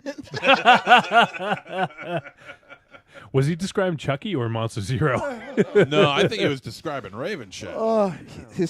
It's true though. No one ever expected Chucky, even though he had a history of criminal activity, because he's a doll. It's true. All right, so now it's time for the top 13 list. I don't have. We need some fucking Tiny with all those fucking synths. You can come up with some music, maybe. Yeah. What, they make sound? For the top 13. Yeah, we can make that happen. Sure. I have to rewire the board so you can hear it. But damn it! All right, well, fine. Work on it next time. So what we're going to do is, Dynamo has compiled a list of. Did you have any help on it, Dynamo? No, I offered. I was trying to make it a joint effort of the Freebirds of masturbation, but what 4 times? At some point they both fucking turned on me. The 4-time Dynamo over here. Oh, like it was like. Yeah, I was like fucking. I was like, oh, like I can get all, and we could say it's from the Freebirds of masturbation and bring back that joke, but I fucking logged on and like Zero's like, whoa, what kind of stories? You get overtaken by the nation of masturbation. And Tiny was like, oh, you should playing the weave. I got a rock. I never said that. And it was like, oh, I'm gonna think. One time my dad fed me whiskey and touched me while I was dressed like Luke Skywalker. Oh my god, that's close to what happened. Not happen. Did you call him Uncle Owen? That did not happen. The I'll be on Peru. Peru. Have some blue milk.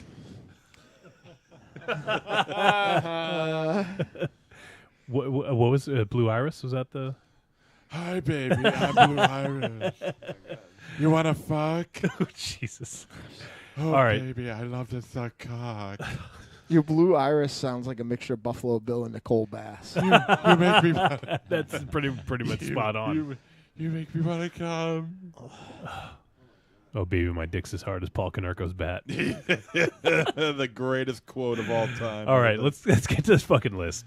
So what we're going to do is we're going to run down 13 all the way down to 1, and then afterwards we'll have a discussion where everyone can name some of theirs, okay? Mm-hmm. Whether it's a real, actual story of you rolling around the leaves or not, whatever you want it to be. It was so gross too. Some of the leaves under the pile were wet. I thought it was a snake touching me, but it was really Monsterzero's gym shorts. It's like he had a tent in them. It was so crazy and gross. You sound like Sing Sang Soon. Sorry, I wish.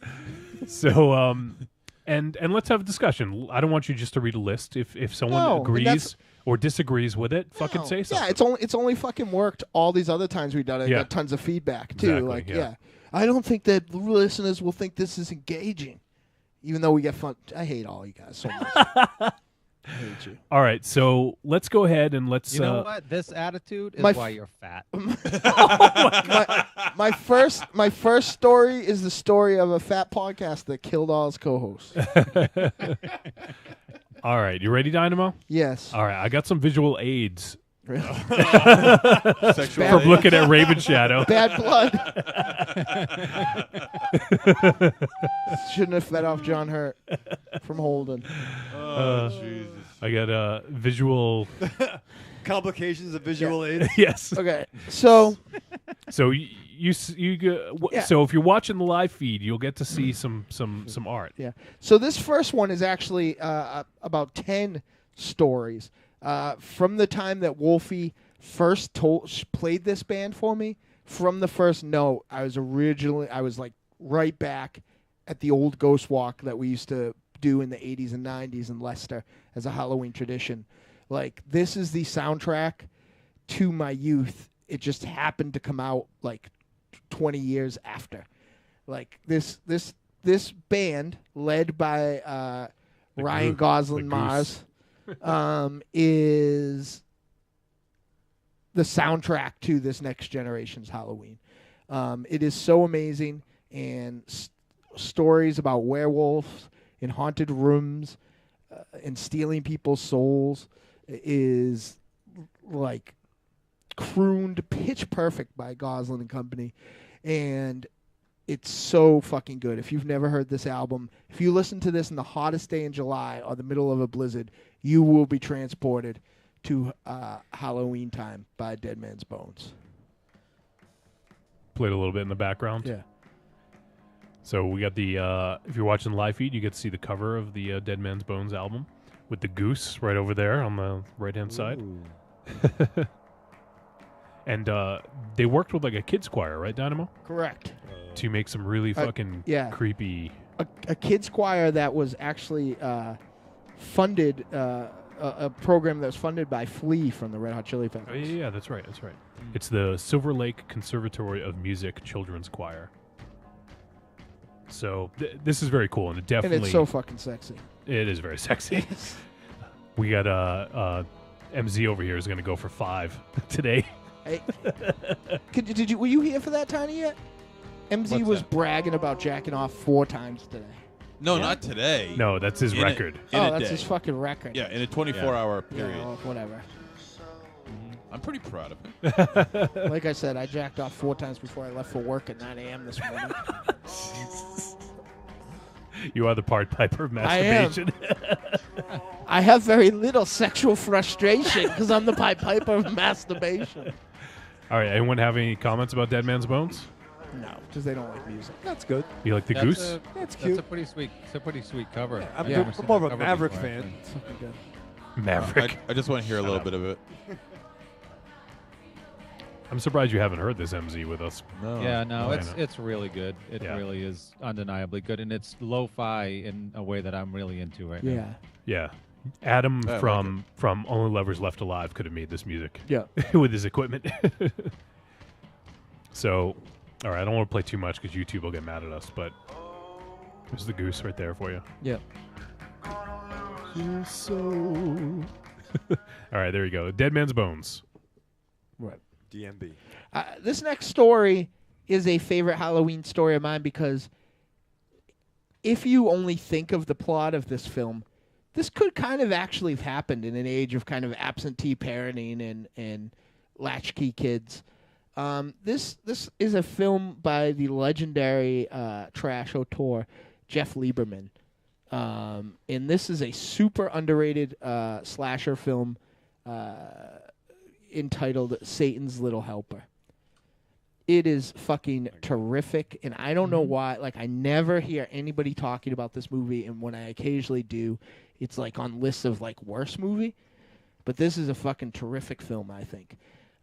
It's the story of a young boy who meets a hulking man in a Satan costume, and this young boy is obsessed with a little iPhone game that is, Satan fucking shit up. He's basically like, it's like a side scroller where you play Satan and like kill people, and that's how you get points.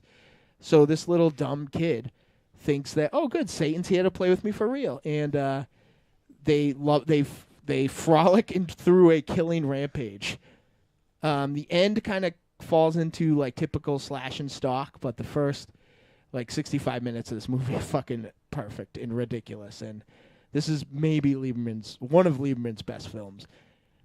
I haven't seen this yet. It's on Netflix though. I keep seeing it pop up. Yeah, it's fucking horrifying. It's fucking terrific. It is really, really good. In the whoever is playing, it's also hilarious. Yes, and whoever is playing Satan in that thing, like, not one line of dialogue monitored, nor do you see his real face, but like just he plays it so fucking great. It's great. I love this movie. And Did Hornswoggle play him? It's so underrated. Is that how he looks? Does he look like that? That's a little more.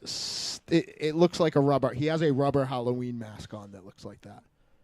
Has anyone else seen this? No, I don't. No, I've seen it. Tiny's I've seen seen it it. on Netflix Tiny, yeah. thousands of times. I'm fucking though. scared right Yeah, now. watch it. You'll love it. Yeah, I'm gonna queue it up now. Yeah, you'll like it quite a bit. It's like I said, like this, and when he shows up at this party thing, everybody thinks it's it's somebody else in the costume, so they just like, because it's Halloween, totally ignore the fact that this dude is like walking around the house and stuff like this with this kid. Like, it almost like I smacks of an urban legend in a way. I think this is a terrific movie, and you should definitely check it out. Awesome. I will check this out. Number 11. This isn't.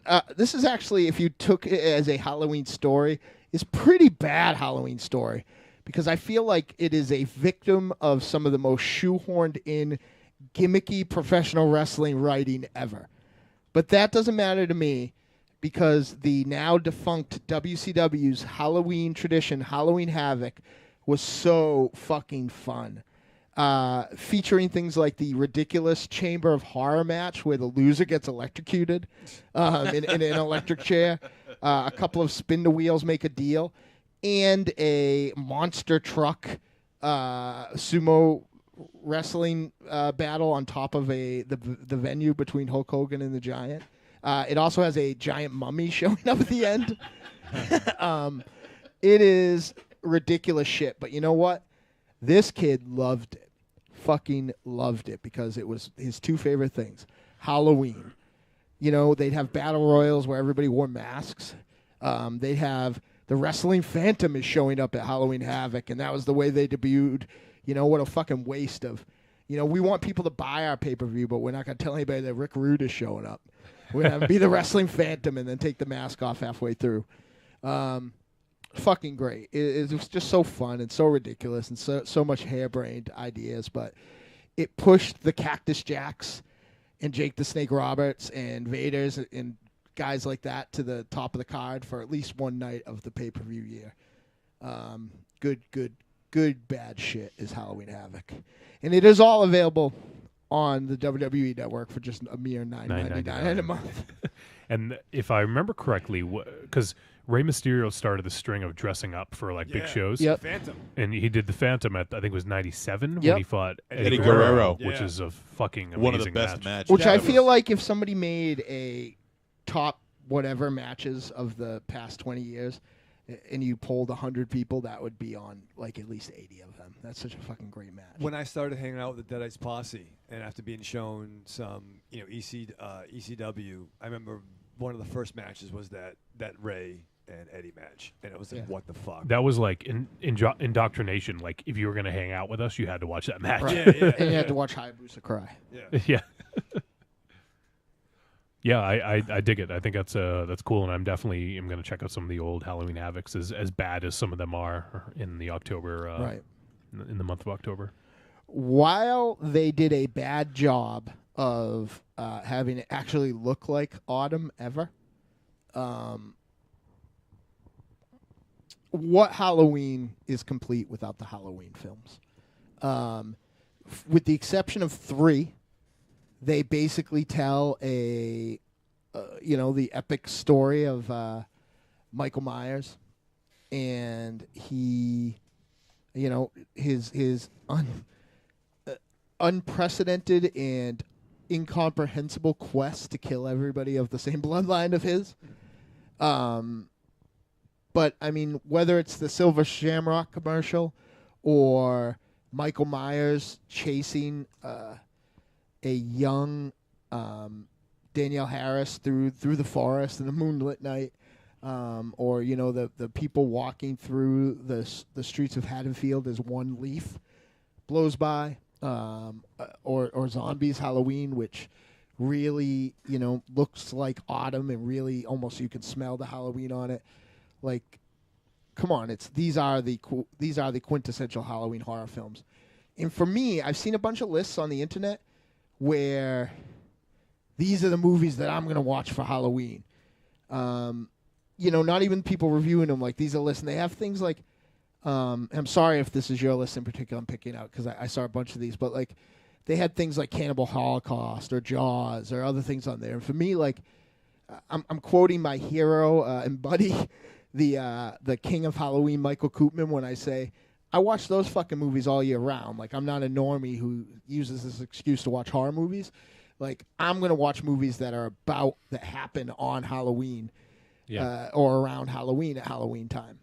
And that's kind of was a big part of my list and a big part of why the Halloween films are in here. And you just bought that on Amazon. And we got a cut of it, and this just came out this week, right? Yeah, it's fucking great. And I was kind of hoping for some more fancy packaging, like having the individual films like that is kind of cooler for me. The ones that Scream Factory had put out originally, which was Halloween 2 and 3, I already own the individual ones. But as a collector, that doesn't bother me. And Tom C., surprise, was complaining about, too bad I don't like more of the movies. Well, let's break it. Let's break this set down like this. I got this for $120. Okay, there are 15 discs in Michael Ravenshadow's hand right now. It's 15 what in his hand? Discs. Oh, okay. Just making sure. So I love Halloween 1, 2, and 3. I love Rob Zombie's Halloween. Okay. I also really like, I get them mixed up, but either 4 or 5 I really like, okay? The set just paid for itself, right? Right there, if you were to buy those DVDs at like $25 or $30 a pop. That set has paid for itself right now, and that doesn't count over 30 hours of bonus footage, new documentaries, all the shit that was on the original releases, like Scream Factory and Anchor Bay, who are really, two huge entities in the film releasing market. And Anchor Bay was kind of more of a boutique sort of thing. Even like post-zombie, like the shit that they put out. Sorry, that was Lionsgate. I'm getting mixed up. But like, these are two forces of fucking nature coming together to put out a great set. So I can't recommend it enough. I love these films. And also included, and this might have been a deal breaker for me, is the 3.5-hour documentary of Rob Zombie's Halloween, where it takes you through casting. Takes you through the sales pitch, through casting, through post-production, through you see some of the read-through. It's probably, for me, one of the most essential filmmaking documentaries that I've ever seen. Very cool. I think that's definitely worth checking out. I haven't seen that before. Every single one has multiple commentaries on there. The producer's cut, which was kind of like almost the stuff of like, a full cut of Cabal Legend, is featured in this. So fucking cool. Awesome. Yeah. Scream Factory is doing everything in its power to eliminate the super cool convention bootlegger that it can. So was this was Scream Factory? I thought it was Scream Factory and Anchor Bay teamed up. Oh, okay. I thought it was just Anchor Bay. No, okay. how fucking balls out do you get for that? Yeah, that's awesome. Yeah. So awesome. Good business. I have two go-betweens that take me to my favorite time of year. From October 1st to New Year's Day, I'm so happy. Because, I just love the kind of jovial attitude that stretches from, Halloween through Thanksgiving to Christmas. It's all about getting together with your friends and family, eating bad, hanging out, having a good time, staying warm by the fire. Like, it's just about it's about closeness. In the summer you have events and like everybody's kind of spread out because it's a barbecue or a pool party or something else. Everybody's in the house and telling stories and close and watching movies, and dancing or, having like real human contact. And I feel like if 10 months out of the year that doesn't happen through all of October, most of December, and a part of November, like that's still like a thing, like interacting and people, hanging out. And I love it. My big gateway, one of my two big gateways for this time of year, I watch it twice. I watch it once just either on or right around Halloween, and on Christmas Eve is The Nightmare Before Christmas. Dynamo's number 9. Is such a great fucking film. It's kind of, you could make an argument for the imagery and stuff being oversaturated, but like, I put this up against any musical of all time for tremendous musical numbers. So memorable, so great. Halloween Town, like, is the fantasy that, I want my town to be. Yep. So fucking great. So cool. Like, I feel like if you bled an element of my songwriting out and how, like, a Myra, Tiny's music reflects off me, like Jack Skellington would bleed out of me. He's a debonair guy, but everybody loves him, but he's totally depressed. I fucking get it. The grass is always greener. I get it. Like, if you've never seen it, and I'm always shocked that there are people out there, track down The Nightmare Before Christmas because, this really does Christmas and Halloween right. That's not easy to do. Yeah. One thing I wanted to ask Tiny: have the little ones seen this film yet? Are they? Yeah, the little girl has. Yeah. She must love it. She handled it well. Yeah, she loved it. She loved it. She asked to watch it again all the time. Nice. It's good. It's a quintessential. I'd say. Yeah. And we didn't have that, right? Like, we had Mad Monster Party, and there was this other Halloween, like, live action TV show that I forget the name of, like a Halloween special. But like, this is like, the quintessential. Like, this is like Rudolph. Well, I was thinking, do you remember Disney's Halloween Treat? Yeah, that was great too. That's an honorable mention of mine because I really adore the Legend of Sleepy Hollow. What's the saying? That was gonna be mine, but like, Sleepy Hollow, you knew it was on. Like, it was like a talking pumpkin, like Disney's Halloween Treat. Yeah, it's fucking great. I love it. And that's what you had. You knew it was Halloween. I am into it. Yeah. Cool. So that's number 9. Let's go to number 8. These next two really sum up. Now, another thing that doesn't really come off to me, not to say that I don't love some brutal filmmaking and stuff like that and real visceral stuff. No, I am totally into it. I'm into gore. But there's an element of Halloween that I'm a sucker for, and that's that, like, preteen era of my life where I'm still trying to figure out what's scary. The gateway drugs of horror, like, are still a big part of my life. Like Universal monster movies and stuff like that. It's being scared is cool. I'm not jaded, but being like, you're never braver and never more terrified than when you're at that age of your life because you're young enough not to know any better, but old enough to not understand why you shouldn't be, but no, you shouldn't be. And it's fucking cool. It's great. And two movies that I feel like really hit this chord and really hit the Halloween theme for me are Monster Squad, which is my number 8. So fucking good. Happening around Halloween. The Universal Monsters basically take siege over a small town. And it's up to a monster club made up of 7th and 8th graders to put it down. This is basically the Goonies meet the Universal Monsters. Made by Fred Drecker. That's who this is, right? I always say his name. Fred Decker. Decker.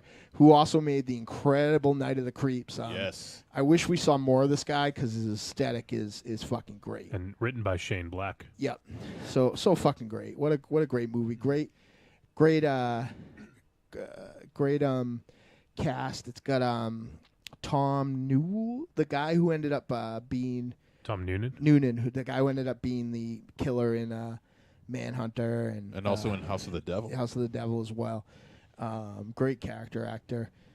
This is just a great fucking film, and it's about Halloween. Fantastic effects by Stan Winston. Yep, amazing. The second most underrated Halloween time movie, and it might not play very well for this audience of jaded adults, but like, why isn't there more love for Monster House? Yeah. What a great fucking movie, and It's kind of shocking because it's fucking scary Yeah, too. and It's like edgy. Totally scary, not gory, but like there is real life jeopardy here. A really great backstory, like very, very scary. Some great voice fucking acting. creepy backstory. Yeah, definitely. some great voice acting. Like this is a fucking terrific film. I really adore Monster House. It is great. I always pick up the Blu-ray for like $2. It's funny. A picture of Paranorman just came up, which is I think Paranorman and Ghost House is the double feature for your children for next Halloween time.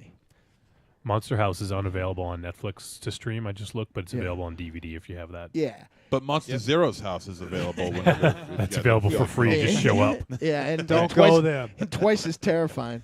Right, exactly. Yeah, I won't tell you anything about the crazy plot, but this is a fun movie, and I am so surprised it doesn't come up more. I've never seen it. I fucking love it. I adore it. Have you seen it, Ravenshadow? The kids were watching it years ago. Is that the one where the house tries to eat him at one point? Yeah. Yeah. I'd like to see it because I've never seen all of it. Maybe we could maybe me and you can go frolic in some leaves. Old school, like Grabbers? Yeah, we'll get some Grabbers with the double Grabbers feature. style, get some food. Yeah, get some. They don't have that steak that Taco Bell thing anymore. That was good. But I don't do Taco Bell anymore, man. Why?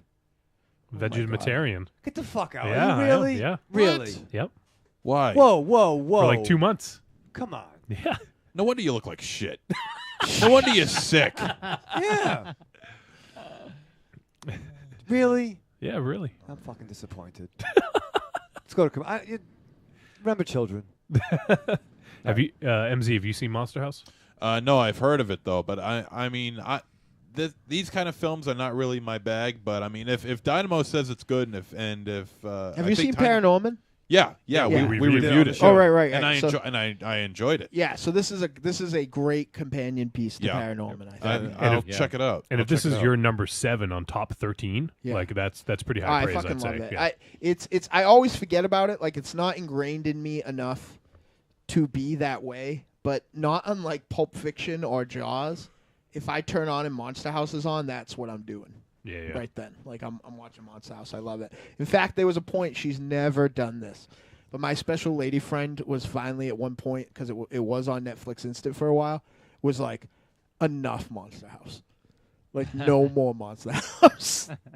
Like I was watching all the time. Like I love it. It's great. Cool. So that was number 7. Let's hear number 6. Carrying on the things that would not make it on Monsterzero's Halloween list. Though I'd like to see his version of this.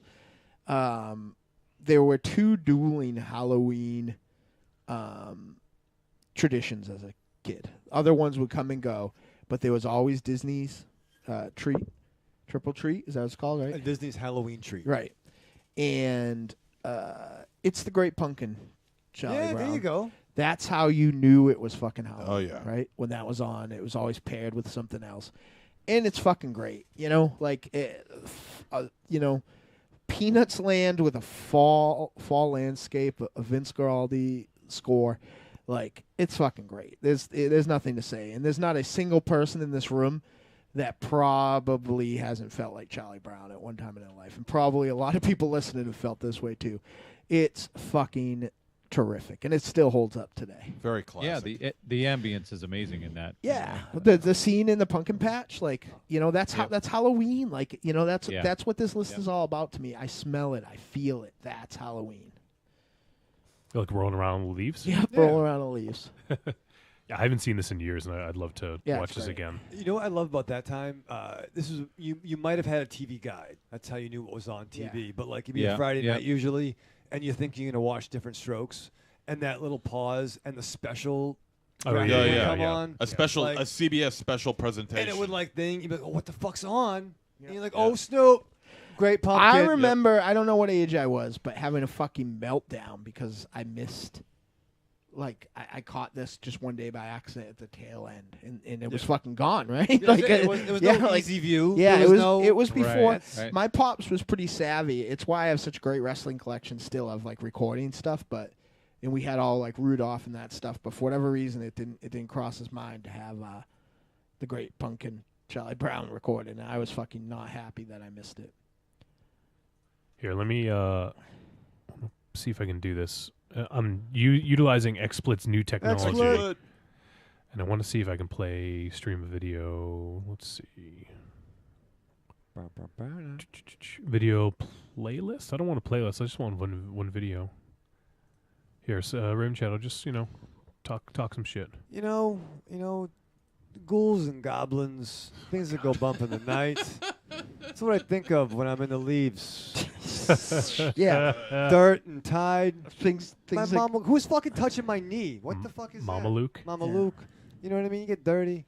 But you know Did what? anybody else ever accidentally be in a situation where you inhaled a leaf while playing in a leaf pile? I was at Not- a party, I snorted a leaf, but not that was good. something different. Not good. I had a stick up my nose once. John Leaf. Not good.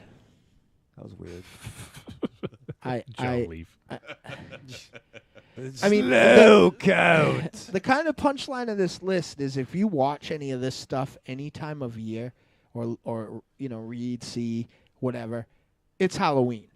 You know what I Yeah, mean? And yeah. I don't think if you turn on Rudolph, like it makes you Christmas, but there's something about the temperature and the wind and the smell of the chimneys going off. Yeah, I mean, I'll tell you, something that I fucking love. I'm a big fan of black cats, and I, will go from store to store right now. And if you see my part of the crypt, I'll just buy. I don't care if they're the fucking grandma.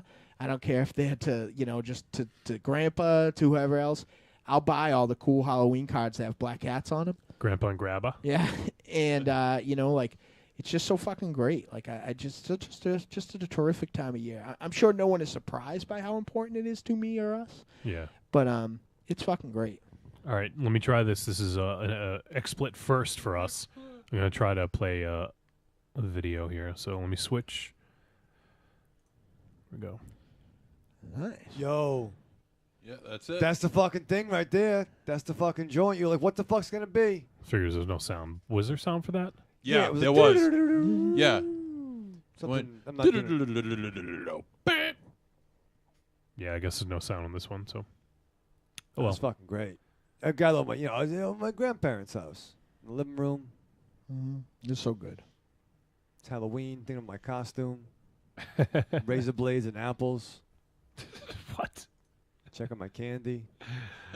All right, so. Parents getting their cut. Yeah, That was number 6, Dynamo. Yeah, I wish Ready? they did. They didn't really line up the like. I mean, I guess they assumed everybody was outside, but there wasn't like a lot of when you were young. Even now, like it's like an afterthought. Like maybe some dumb sitcoms will have like a special or whatever, but for the most part, like there's not a lot of Halloween programming. Monster Vision on TBT Turner Classic Movies. Is that what that's called? Yep. I remember a scary Silver Spoons one, a horror theme one. I beg your pardon.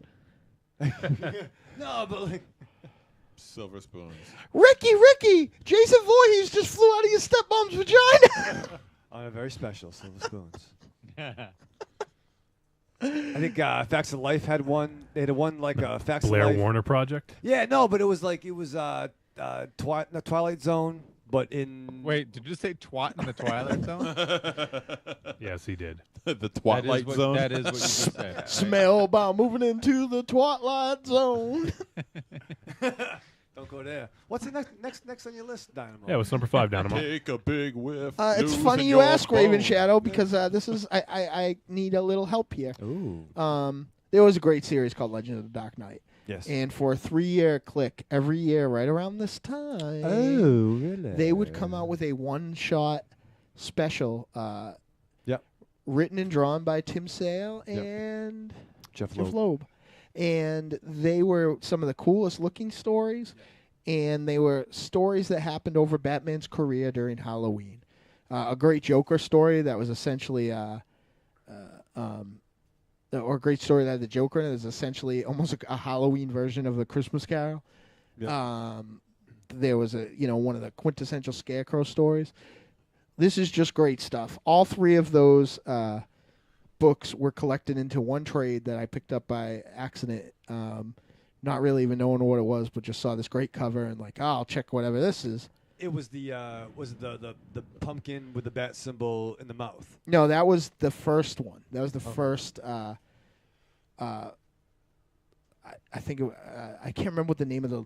It had a sub imprint, but that was the first one, the Mad Hatter story. Yeah. This was just some great Tim Sale art. It was red. It was now it's colored the same way that Long Halloween is, and it was repackaged. Yeah, to fit there are in the, that trilogy. Yeah, and it's some of the first appearances supposedly of some of the 52 kind of a cool retconning of those characters because it was some of their first appearances. So it was a cool way to do it, a little prestidigitation that you were distracted by how cool a Halloween story was, that you didn't realize that they're selling me the origin of the Scarecrow again. But this collection, I highly recommend it. Real cheap on a eBay, I think on Amazon as well. It's called Batman Haunted Night. Yeah. And it is so fucking great. That cover is awesome. 3 great stories. The Legends of the Dark Knight stuff, if you track down in the trades, they are Batman stories for maybe not your typical comic fan because they're not bogged down in continuity. Every single one of these would have made a better movie than any movie that's been out. Check out Batman Haunted Night. I've never read this. I'll have to check it out. It's great. And you guys own it? Yeah. Yeah. I got it. Yeah, cool. I got it. Yeah. Let you borrow, because this was a precursor to Long Halloween. Yeah. And then Dark Victory. Yep. But this would be technically the first one. Which I read Dark Victory, so I'd like to. Yeah. Yeah. See the precursor for sure. It's funny because I actually read I actually researched these things, folks. And while I was doing research of this, I read an article about trying to figure out where the fuck these happened in the 52 mythology. Because even trying to make them fit within the Loeb and Sale, Long Halloween, Dark Victory verse. I think they're overthinking it, but it's cool how impactful these 3 stories are that people are still talking about them and how simple they are. This wasn't genre changing like Dark Knight Returns. This was just beautiful storytelling from 2 masters who were about to hit this is on the cusp of their prime. So great stuff. Highly recommend it. Sexy Librarian, you would dig the hell out of this. Tiny. Yes. We love Ray Bradbury. We do. And he made us love. We love his balls. Shut up. Yeah. Yeah. All right, you said it. I did. He the covers of his books. The covers of his books, the ones that were in our public library, made me love Halloween in the same way Iron Maiden record covers made me love scary stuff without ever made you love Satan. Yeah, without ever hearing a note of Iron Maiden. I would take out these books before I was old enough to read these books, just because the covers were so fucking cool. Mentioned today, his quintessential Halloween story is maybe the Halloween tree. And by the way, if we need to prove it to you, those who are paying attention will know that there's a Ray Bradbury song right in the middle of one of our most popular songs, specifically to the Halloween tree, actually. Because that's not just a Halloween story. That's a story about Halloween and the traditions of Halloween and a lot of other things. But for me, the quintessential Ray Bradbury Halloween story is Something Wicked This Way Comes. It is an amazing thing, and I think in 1987 there was a great film adaptation that just, They just fucked up so many little kids. Yeah, it scared the fucking... Including me, in a good way. Because I was allowed to watch it, because it's on during the day. What could happen? Right. It's Disney. Yeah. It's on during the day. Just even seeing, I remember seeing, I think it was the opening shot with the wind blowing and that just already. I specifically remember being so glued to the TV that I shot pee out of my pants when I finally made it to the bathroom. Right down my pant leg. Like it was a fucking pipe. Like just right down my pant leg. Pussy. Like I could not wait to get, like I could not take my eyes off this and could not wait to have my eyes taken off this. I've gone back and read the story many times. But this is one of those few instances where the film, which not perfect, but you know, to a youngster's eyes is pretty astounding. Has colored what the characters in the story look like to me. Holy fucking shit! How did I miss that? There you go. Yeah, there we are. Those look almost fake. I don't think Ray Bradbury's balls. I don't think those are real. Like I think that What are those you are. talking I about? think those are CGI beebs. No, is it? Whoa. If anything, I thought her arm. What, Tom Hiddleston's? Her arm was a little odd. A treat. Yeah, those, you talking about Can we the share Tilda- that? those Tilda people. Swinton Tilda side Swinton's boobs right now? bebops look a little Yeah. fake right here. Not like fake boobs, like fake like Shakapus. No, they look kind of like Alyssa Milano's. Oh my god. That's a good vampire story. Yeah, we embrace the vampire. All right, sorry to derail. No, that's a fucking good derail. Yeah, you derailed, boned me. Side boob you don't see though. You see nipple. Yeah. You see both. You gotta go back to eating fucking meat, dude. You're gonna eat side nip. I'm gonna fucking pause that and go for time. Go for broke. Go for time 9 today. Give me a phone. This is part 2. This is a companion piece to number 11 because I feel Wait, like number 11's Halloween Havoc. Well, I have this all numbered wrong. I hope I don't have an extra one here. This it's hard to do, though it's my favorite time of year, and I know Monsterzero doesn't like it. It is hard to put Christmas and Halloween in one sandwich, and because they're so different in every way. You know, Christmas is very warm and bright and inviting, and Halloween is supposed to be spooky and menacing. This, which is probably my favorite book of all time, managed to make Christmas menacing and Halloween inviting, and really turned the seasons on their head. This book is fucking perfect art, in my opinion. It is a incredible, I think it's a kind of, in a way, an homage to the Halloween tree. This is just a beautiful book, and it's also the book that, in my opinion, kicked off the young adult reader thing. Because this was a book that was written to be a children's book, but there's no way that, though the language might have been accessible, there's no way that this wasn't going to fucking scare the shit out of 9-year-olds. But I think this owes a lot to the type of balance that are in Darren Shaw's books, and, you know, some of the Harry Potter and Hunger Games, which, you know, PG-13, I guess, is a good way to put it. Clive Barker's Thief of Always is fucking perfect. An incredible, that's a good call. Incredible thing. And his prose makes you feel Halloween. This is a story of a really great, very similar to Nightmare 2, in that this person is bored with his day-to-day existence. He's not very happy. So like Only Lovers Left Alive. Right. And he's whisked away to a world in a house called Holiday House where, and correct me if I have this out of order, but basically during the day it's summer and spring. In the evening, like dinner time, is Halloween, right? And all the fun and coolness that comes with Halloween. And in the nighttime is Christmas, with all the fun and pageantry that comes with Christmas. Of course, because Clive Barker wrote it, you're not expecting, everything to be okay in Holiday House. But this is a fucking terrific story. And you feel Halloween in the evenings, and you feel Christmas. Though, if I ever meet Clive Barker, the first thing I'm probably going to say is fuck you for killing Clue Cat. This is a fucking terrific book. Was this ever optioned for a movie? It was supposed to be an animated film otherwise? in the I thought so, yeah. But it just, I don't know. It's just never come together. I can't fucking believe it because it's. I would literally strangle Tilda Swinton's side boob just to see an animated feature of this. Oh, you would? Wow, that's saying a lot. Yeah. I would.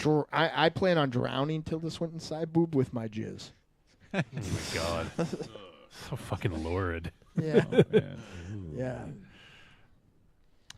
Dude, But, she's old enough to be your sister. I hope so. I've never read this.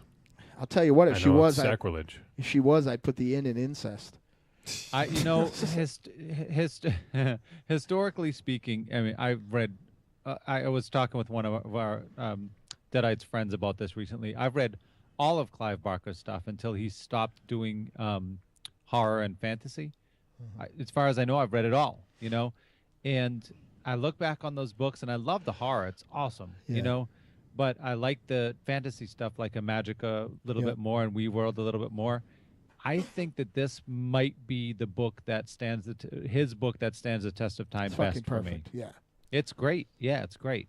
This and what's cool is that I feel like the comparison piece, and they came out not too far apart. This and Great and Secret Show, I feel like where he managed to hit his horror and fantasy as like two great tastes that taste great together. Yeah. Well, it really became his world. Right. Like he kind of finished. He put the finishing strokes on his world. And then anything could happen in it. In the same way that you would years later when a young writer named who would later be named Neil Palmer came out and made some tremendous stuff like Sandman. Nobody paid attention. No, I to get it. Yeah. Neil Palmer. Yeah. That's my favorite lemonade. It's just because you don't want to say Gaiman. No, I don't want to. Good caught. This is a cheat. Okay, we're on number 2 now. Yeah, this is I somehow, despite the fact I have 3 10s in this list written, I somehow was able to decipher it though. Yeah. This is a story that doesn't exist. This is a story in my head. When I put this MP3 on now, or when I would put this cassette tape, because it was one of the only one of these type of things that I ever had in cassette. I think I got it from like a TV Guide or something fucking ridiculous like that. When I was familiar with this music before I'd seen any of these films. I had this on record, on CD. There is a compilation out, still floating around. You can see it sometime. It's basically called the best of Neil Gaiman, the best of Neil Gaiman, the best of John Carpenter. And John Carpenter's music, even without knowing his films, brings me to streets with leaves skittering across them, the rustling of naked trees, children laughing and running down the street with their costumes, candy stuck to my mouth. John Carpenter's music brings me back to Halloween in October every time. And not just that score, the Escape from New York score has some haunting, some chilling stuff on it. And you wouldn't even think so, but just the melodicness of the use of these great analog synths. Fucking great. And in the same way probably most of us knew the Jaws march maybe before we heard Jaws, like, my mom being great was just like, he likes spooky things. We would get to pick 3 or 4 tapes from that like music club, and this was one of them. And shit in a Shanghai basket if this didn't make me fucking want to see these movies. But it also made me afraid to see these movies. Think about that for a second. Like this music was powerful enough that it was like forbidden fruit. You know what I mean? Like, I think having sex was the only thing I was more afraid of, because I was under the impression that, if you had sex, somebody got pregnant. So, and I knew at an early age I didn't Or want you got that. visual aids. Yeah. So the music of John Carpenter, this is a cheat, but well, don't put a story in your head. Yeah. The interesting thing here, probably more than any single band, I would say that John Carpenter's music is probably most influential to the Deadites, right? Yeah.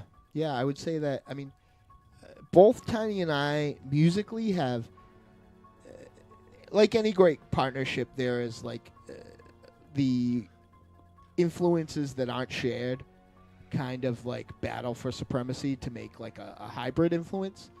But I would say John Carpenter, Goblin, and Depeche Mode are the three things that always kind of are represented because it's beloved by both of us.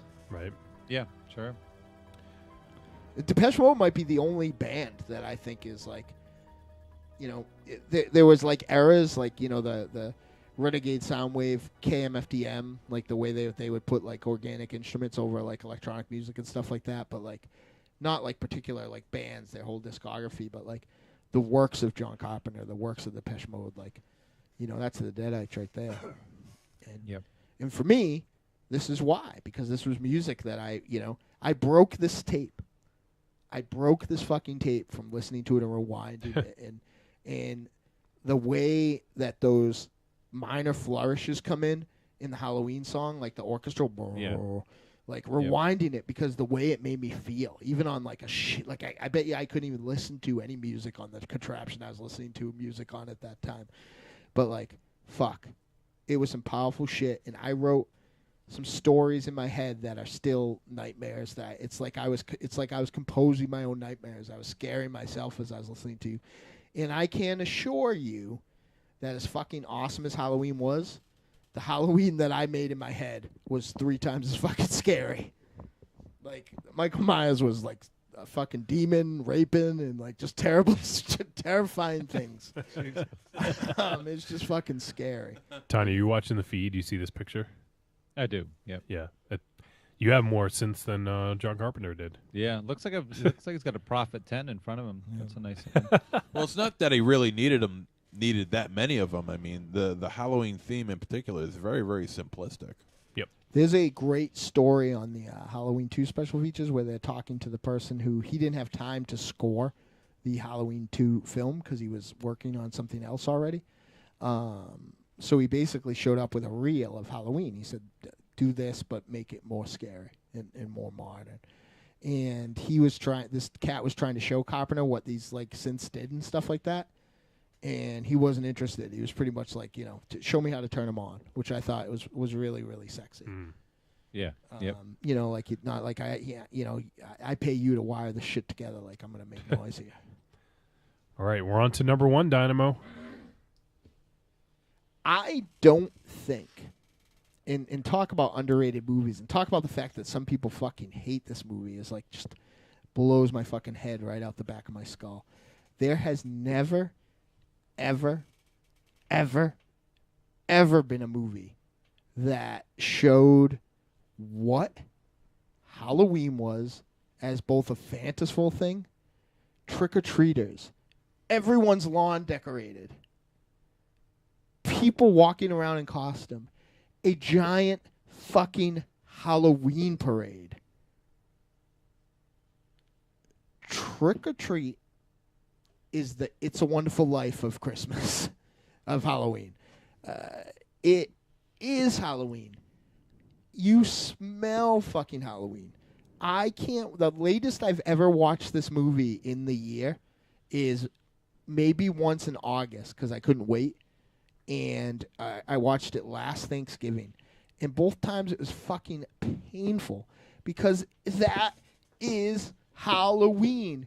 That's Halloween the way we fucking want it to be in our heads. The way we remember it being so fucking cool, but it never was. There was no fucking Halloween parade where people like fucking Mardi Gras with fire breathers and stuff like that. But like it was fucking us getting marched around the fucking schoolyard. You know? I mean, I would love to move to a town like this that actually celebrates the holiday of Halloween. Right. I would. I don't know that I'd want to move to this town. No, it's not. Well, I mean, murder is aside, You of gotta- course, but I mean, I would love to move to a town like this. I mean, fuck Hill Valley, for Christ's sake. I mean, it's October 26th, and there's not one goddamn fucking Halloween decoration hanging out anywhere. No. But this movie, I agree, and I was going to talk about this. I'll tell you. There's an interesting subtext to this too that I didn't think of until the other day. Like, if you don't celebrate Halloween, this mythical character who was created for this film will come kill you. Will fuck you up like a car crash.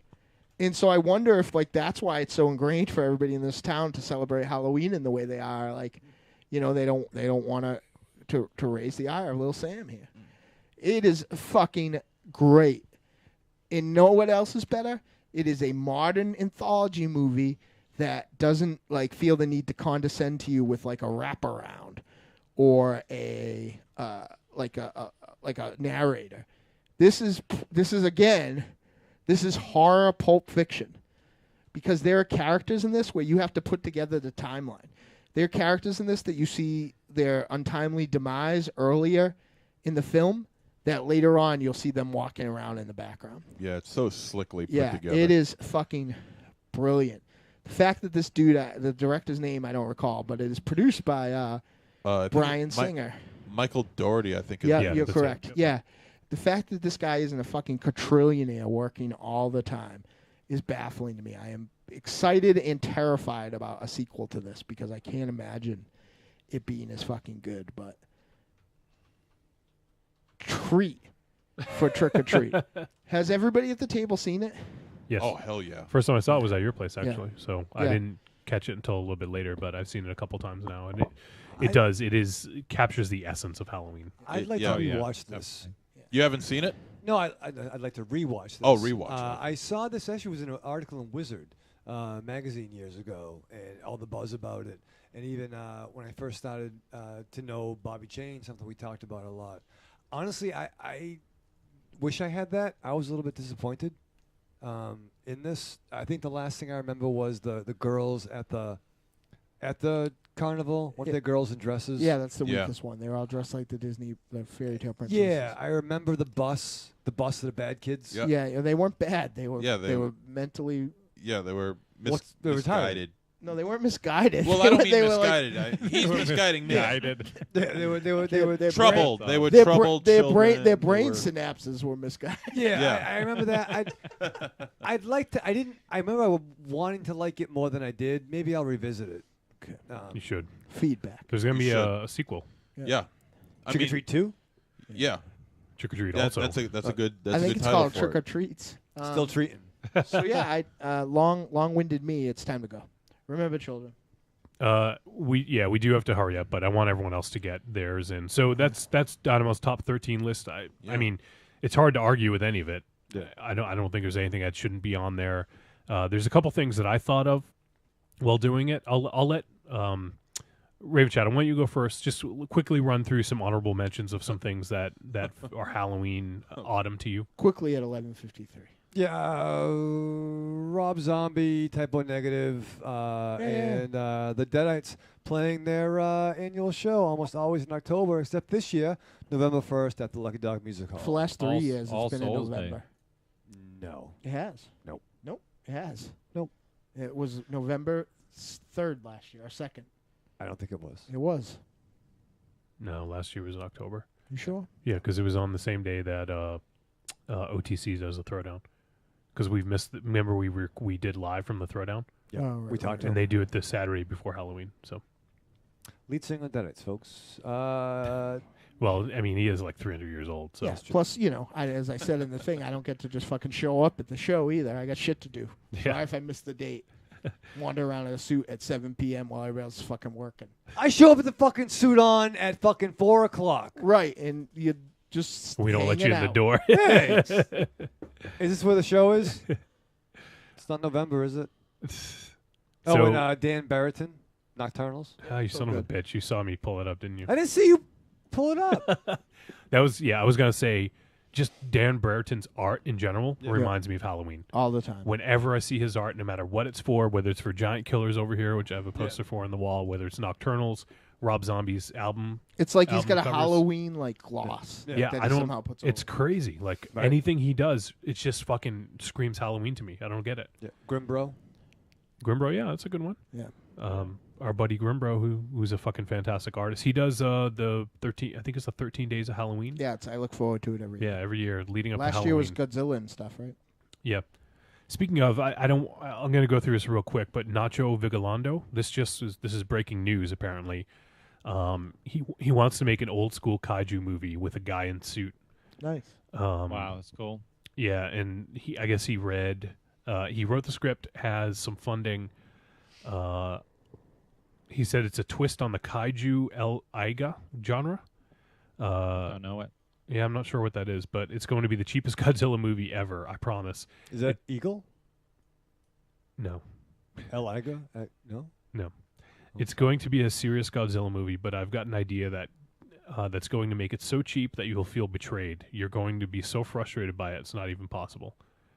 The way I wrote the movie, and I don't want to explain too much, I found a way that is honest and logical to make Godzilla in a costume, destroying cities, models all the time. I wrote the movie in a way that the story has a twist, so it makes sense to do Godzilla this way.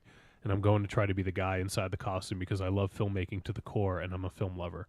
One of my dreams is not to direct a Godzilla movie, but to be inside the costume and destroy the cities. I want to be the guy in the costume. That's pretty cool. Yeah. So that's kind of cool. I don't know when we'll see that down the pike, but he wants to make an old school kaiju movie. So just wanted to get that out there since it just came up. So that's pretty cool. Yeah. MZ, how about you? Well, first of all, Trick or Treat, like Dynamo said. I mean, I was going to talk about that, but he pretty much covered all the bases on that. There are other Halloween-themed films that I love to watch during this time of year. Shit, what the hell was his name? Oh, yeah. The ones I can't think of. Night of the Demons, which takes place during Halloween and filmed in 1987, and it has that great 80s feel to it with girls with the high hair and obnoxious dudes and drinking and fucking around and shit and nudity and blood, gore. Just a great fun flick, and it all takes place in this big spooky mortuary. And that takes place behind a cemetery. So that always screams Halloween to me, as well as films also that are not Halloween based, but for some reason they always seem to scream Halloween at me. I don't know, maybe it's just because of the time that I watch it and it's kind of like a fond memory for me. Like Creepshow or Rocky Horror Picture Show. I always Creepshow happened at Halloween. The wraparound show. Yeah, the wraparound. And yeah, stuff, that's true too. That's true too. But I always think of them, and I always watch them during Halloween. And another thing during Trick or Treat. The film Trick or Treat is that I only watch it during Halloween. It's the only time I will watch it. And last year I was like Dynamo. I couldn't wait, and I ended up watching it like maybe 2 weeks before Halloween, and it kind of ruined it for me. So I'm going to try and hold out again this year. As far as other experiences, there's one there's one episode of Fat Albert that I remember watching as a kid. Where the Cosby Kids play a trick on their the neighborhood bum Mudfoot, who I feel like I'm having a fucking fever dream. Yeah, what the fuck? Who they play a trick on him and he ends up dying. Are you fucking joking right now? No, I don't think. If memory serves, I don't think I am joking. He dies. Yeah. No. They Really? fucking kill him. It's like that fucking scene in Sleepers. They run him with a fucking hot dog cart. Yeah. I think he's bad, however. We just killed my boy. Dynamo, you're like school on Sunday. No class. You can't get the blood out of your brown hornet costume. But I also remember some bad times during Halloween when I was growing up as a kid. I can remember being in the first grade. It was the first or the second grade, and my folks were strapped for cash, but but we needed me and my brother. We needed Halloween costumes. So anyway, We went as naked kids. so we had a next door neighbor who was an aspiring artist, right? And Body paints involved. no body paints, but when I was told that she was making our Halloween costumes, and when I saw what the Halloween costumes This were, doesn't look I was like Daft Punk. Oh, this was awful. This was beyond terrible. This was beyond anything you would even catch me remotely having anything to do with. But You a grateful little shit. Somebody made this for you. yeah, I know. But I was I was in the first or second grade. What the hell was I supposed to do? But I was dressed up as a fucking Bible. No, that's just too fucking. No, it's true. It's no. true. It was a box. I was put into this box Holy where my arms shit. would stick out like I was like a robot man or something like that. Holy shit! And on the my fucking and God, on the this front explains everything. And on the front it would say like Holy Bible on it, and on the side it would have like pages drawn, the ends of the pages drawn on the side of the box, and on the back it would have like some sort of picture drawn on it or whatever. And I was supposed to wear this thing all day at school, and I'm walking around, and I'm there wearing this fucking thing, and my arms are sticking out like this. No fucking way. I'm not kidding you. And I couldn't even sit down. I'm like, teacher, I got to take this thing off. I can't do anything. She's like, take it off. And I'm like, thank God. What was your brother's costume? The same thing. What, your two Bibles? Yeah. He should have been a fucking drawer. That'd have been outrageous. You should have at least been an New and Old Testament. Yeah. There's pictures. Your fucking mother took pictures of there's no it. pictures. Oh, there's pictures. If there are any pictures, I don't know anything about them. That's a fucking throwback Thursday. Wow. Probably, yeah. I throw up Thursday. I don't want to remember that shit, but unfortunately, I do. That explains a lot. Jeez, man, that's ridiculous. Another time. It was about 24 years ago, Halloween night, and I was able to acquire a Dawn Post Michael Myers mask. So I thought it would be fun to wear the mask, dress up in a coverall. Dress up in coveralls, right? And just walk around my neighborhood dressed as Michael Myers. What? That explains a lot too. No shit. Right, it does. Man. And it wasn't until about maybe 3 or 4 days after that night that I was told that there was cops looking for me. There were cops looking for me. They said they was looking for a guy walking around the town of blah blah blah, wearing a Michael Myers Halloween mask. And I said to the person who was telling me this, I said, that was me. She goes, oh really? Like, yeah, that was me. I did that. Did she make the Bible costume? No. This was somebody different. But cops never caught me. There was nothing more going on. Oh, they are now. I'm gonna fucking 911. Let's get him on the horn. Like, I fought the law. Found him. I found him. I fought the law, and the law lost. I can finally retire now. The funny thing right. is that there were like these No, the three funny thing is 12-year-old the fucking kids. Bible, sir. The funny thing is that these three like 10 or 11-year-old kids kept on throwing dirt bombs at me every time. These little Just like in the motherfuckers movie. kept on throwing dirt bombs at me. So I'm like, fuck this. So I go home, right? And there's still trick-or-treaters coming to our door, right? So I open the door, and there's a knock on the door. I open the door, and it's the three little motherfuckers that are throwing fucking dirt bombs at me. So I raped him. So I raped them. No, they saw me and just ran Can't off. handle this. I have sinus headache. My head is about to fucking explode. You are a fucking Bible. I dressed up as a fucking Bible. Fucking Bible. Fuck. I don't know how, but any of our artistic friends out there, can we make Please, this happen yeah. for the Halloween extravaganza? Someone knows Let's Photoshop. see our dress as a MZ, Bible. MZ. I'm Are not- there any pictures of this? No. Oh, No. damn Fucking it. liar. Not that I know. How old of. were you?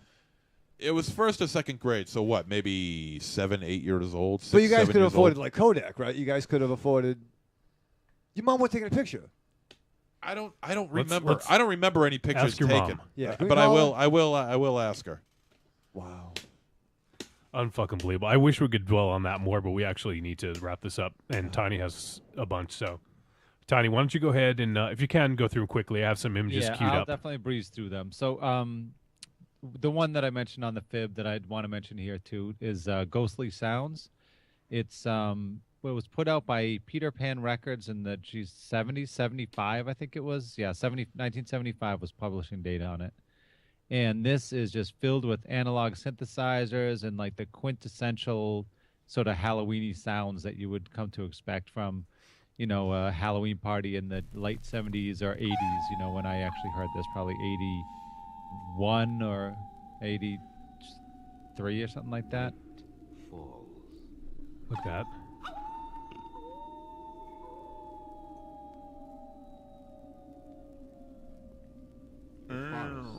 Holds its breath. Oh, wow.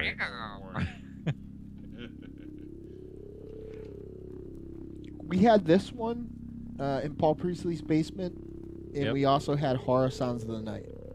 Yes, definitely, which is another great one. Yeah, which I'll never forget because I asked you what this was like, and you went, Horror Sounds of the Night, woo, ha ha ha, wow, and like just made a bunch of noise. Yep. I remember laughing my But ass y- off.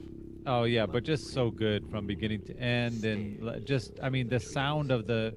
I love that the album was only on vinyl, so anytime you hear it, you're gonna hear the crackling of the record and everything. Sorry, Tiny. The wind blows. I think I killed T-Dog. Man, this fucking XSplit shit's nice. Look XSplit. at that. Yes. I got, well, you'll see it when it catches up, but I got, Just awesome. Is she This laughing out there? Nice. Yeah, all of this, besides the narration, I think nearly all of this is done on analog synths, which is voice and analog synths. She says on a scale of 1 to even, I can't.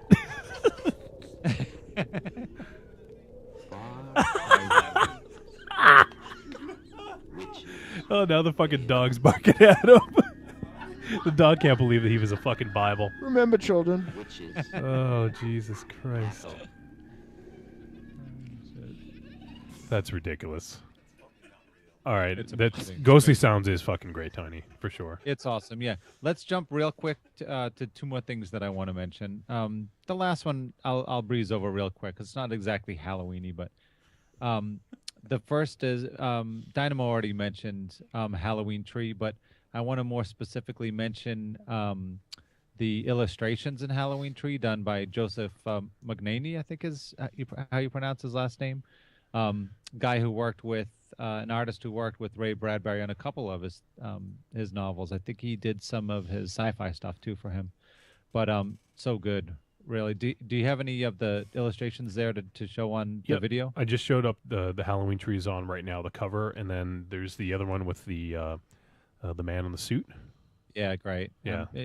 Just so good. I mean, this really, to a very large degree, this informed kind of who I was as a kid and what I was scared of and what I was thinking of, you know, not only in Halloween, but all year long, but especially at Halloween. So it's almost like I was kind of creeped out all year long, but Halloween, it was, I could at least have fun with it. You know what I mean? Like I was always scared that there was ghosts in my house and there was shit in my closet. And I would say I just got over it about 10 years ago. Oh, man. You know, that was my childhood. But it was because I was exposed to the freaking Halloween tree and Something Wicked This Way Comes and, you know, ghostly sounds and all this shit when I was like 6 years old, 8 years old or something. Terrifying Tales, is that what it's called? The That's another one I wanted to mention. Scary Stories to Tell in the Dark. Right, thank you. Is that the one you're talking about? Exactly, yeah. Because the illustrations. The illustrations in that by Stephen Gamble are freaking blood curdling. Are those the other ones? Those the other ones you Yeah. sent? Okay, Yeah, let me get throw those some up. of those up. Um, And picture being it's freaking Yeah, 1980. It's 1981. I'm 6 years old or 7 years old, and I'm seeing this shit. Yeah. It's a freaking like lady Outrageous. with Yeah, those are like creepy. Spiders bursting out of her head. yeah, like spiders bursting out of like an erupted like avulsion on her face, Yeah. like just absolutely life altering. To put you in know, put in in a very real way. perspective, the scary books that we would get before we were old enough to be able, or somebody thought it was a good idea for us to be old enough to have these, were like these small hardcover books, like 4 or 5 pages, or similar to the Dr. Seuss books. That would be like Frankenstein is a monster created by Dr. Frankenstein, and it would be like just a black and white picture of Frankenstein. King Kong lives on Skull Island. Like that Right. was like the horror books before, and then all of a sudden it's like, Yep. you know, this and fucking Tailypo, like Yeah, No that's good. that's another one. That's not exactly God. Halloween, but one that I always think about Yep. around Halloween. I do too. I recently told that to my daughter, and she about shit her pants. Amazing. Maybe a little. This young Joseph for it, but- McManamy, however you say his name, looks a lot like I'm gonna McManatee? be real pro radio here. Looks a lot like the guy who draws League of Extraordinary Gentlemen. Oh yeah, okay. McNaney, Yeah. the guy that did the Halloween tree art. yeah. Yeah, so good though. I mean, it's not perfect, but it's so perfect at the same time. Like Clive Barker art, you know what I mean? It's not, it's stylized, and if you like it or you don't like it, but if you like it, man, it's just so evocative of that season and just very very emotional for me. Definitely brings back my childhood for sure. Cool. I just have one thing, and I think this is actually on your list originally, Dynamo. You sent me like 2 lists. Right. So this is one that would have been number 1 for me probably, and maybe for everyone else it would have been on their list, but definitely Legend of Sleepy Hollow. Of course, yeah. Yeah, like I just couldn't. I don't know that I've ever actually read it, and I couldn't pin it. I'm mostly referring to the TV show. Yeah, I like- couldn't pin They it made a down book out of between it? the Disney one and the Johnny Depp Right. one, which I adore. And there's another TV one that we used to watch in fucking class. When for some reason all we did is watch fucking movies all the time. Yeah, there was one that came out in like the I think it was like the early to mid '80s that came out that Yeah, scared the it was. hell out of me. If it's the one I'm thinking of, it's Legend of Sleepy Hollow from 1980, and it had Jeff Goldblum Yep, as Ichabod as Crane Ichabod Crane. and Meg Foster as Katrina. Yeah. Wait, in real life, in live action? Yeah. Really? A live action Sleepy Hollow. Yeah. That would never work. What It's a popular was program? I fucking love is that on, which is on YouTube if anybody wants to watch it. Actually. Really? Is it? Oh. Yep. You know what? Actually, the one, the animated one is the one that I'm thinking. Yeah, that's fucking great because That was it my ends with milk. it ends with the flaming pumpkin. That was Ed Begley Jr. as Ichabod Crane in that one, wasn't it? And Beverly D'Angelo. Oh, I don't remember. I don't know if Ed Begley Jr. was. I even knew what that was at that time. Oh no, I'm sorry. I'm getting them all confused. This is an episode of Shelley Duvall's Tall Tales and Legends. Yeah, that was good too. Oh yeah. Interesting. So yeah, I there's a bunch of different ones, so I'm not going to look through, and we have to Absolutely, and not only finish it up, but- only a Halloween, not only evocative of Halloween, but that whole autumn season. Evocative of Sleepy Hollow. Halloween in New England. Absolutely, yeah. Yeah, New England Yeah, definitely. for Well, sure. Halloween only exists. Wait, Halloween Yeah. only exists in New England. That's right? that's another real super quick. That's another thing that we fucking luck out on. Like this is Halloween, right? This is where Halloween Yes. is. This is like Yes, this part of the definitely. world, like Mhm. not Florida, not not California, California. You know? It stretches. It stretches to upstate New York and maybe just York. to New Jersey Well, Philadelphia too. and Philly. All right, yeah, Philly. But yeah, like Seattle, there's no Halloween in Seattle. Sorry, guys, and nothing south of the Mason-Dixon line. I have CDR's so cranky. There's no Halloween. In. That's right. I have a text from T-Dog. She said, on the 8th day, God created Monsterzero and said, fuck it, that is way too many days, and I need a goddamn vacation. And he was never seen nor heard from again. Amen. All right, so I think that's going to do it for our top 13 list. There's definitely some good stuff in there, and if you folks out there have not seen, heard, listened, read, check this stuff out because it's definitely very evocative of the season, and this is the last show we're going to be doing in September. So this is ushering in October and autumn and Halloween. Definitely a favorite time of the year for a lot of us, if not all of us. So, check some of that stuff out. So we need to end things, but I have one voicemail. Let me pull it up here really quickly. All right, here is the voicemail. Senor Isaac. Oh, and I'm nice. calling in for 2 reasons. The first reason is I listened to the podcast last week, and I just want to congratulate Michael Ravenshadow for winning the lottery. Of course, he didn't say he won the lottery, but I'm assuming he did because that's the only way I can imagine that he could afford to have Jose Gonzalez mow his lawn, the little shit. Hey, do me a favor, Ravenshadow. The next time you want to shoot your mouth off, do it a little less like you normally do and a lot more like Hunter S. Thompson did, okay? And this leads into the other reason I'm calling. I decided to do to you what Sir Isaac did to Tiny White. I hope the rest of you enjoy this. Ooh, song. There's an asshole. He doesn't have his accent when he sings. Just hear him once and you will know he's the weakest part of Trick or Treat Radio. Ravenshadow. Lungs as black as coal. When he speaks up, Dynamo gets pissed because he uses words that don't exist. Ravenshadow. People, it's plain to see. He doesn't know geography. He thinks they all speak Spanish in Brazil. He drinks and smokes all day.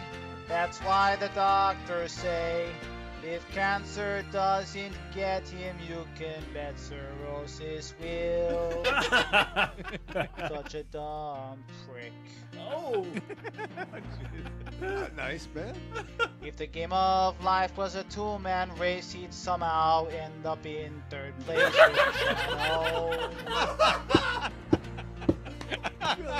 And it makes me sick. All his racist comments better stop or I'll get that big old guinea wop. Ravenshadow. And on the day he finally dies, a massive line will form of all the folks who dearly crave to take a huge dump on his grave. But until that time, we'll watch him lose his dignity, reviewing films he didn't see. Ravenshadow. I've run out of words to rhyme. So before I go, I just want to say, if you ever make another joke about Mexicans being landscapers, I'm gonna call Sir Isaac, and he's gonna track you down and make you eat a big bag of dicks, Ravenshadow. You know he'll do it. You don't mean shit to him. It's Monsterzero he likes. Hey!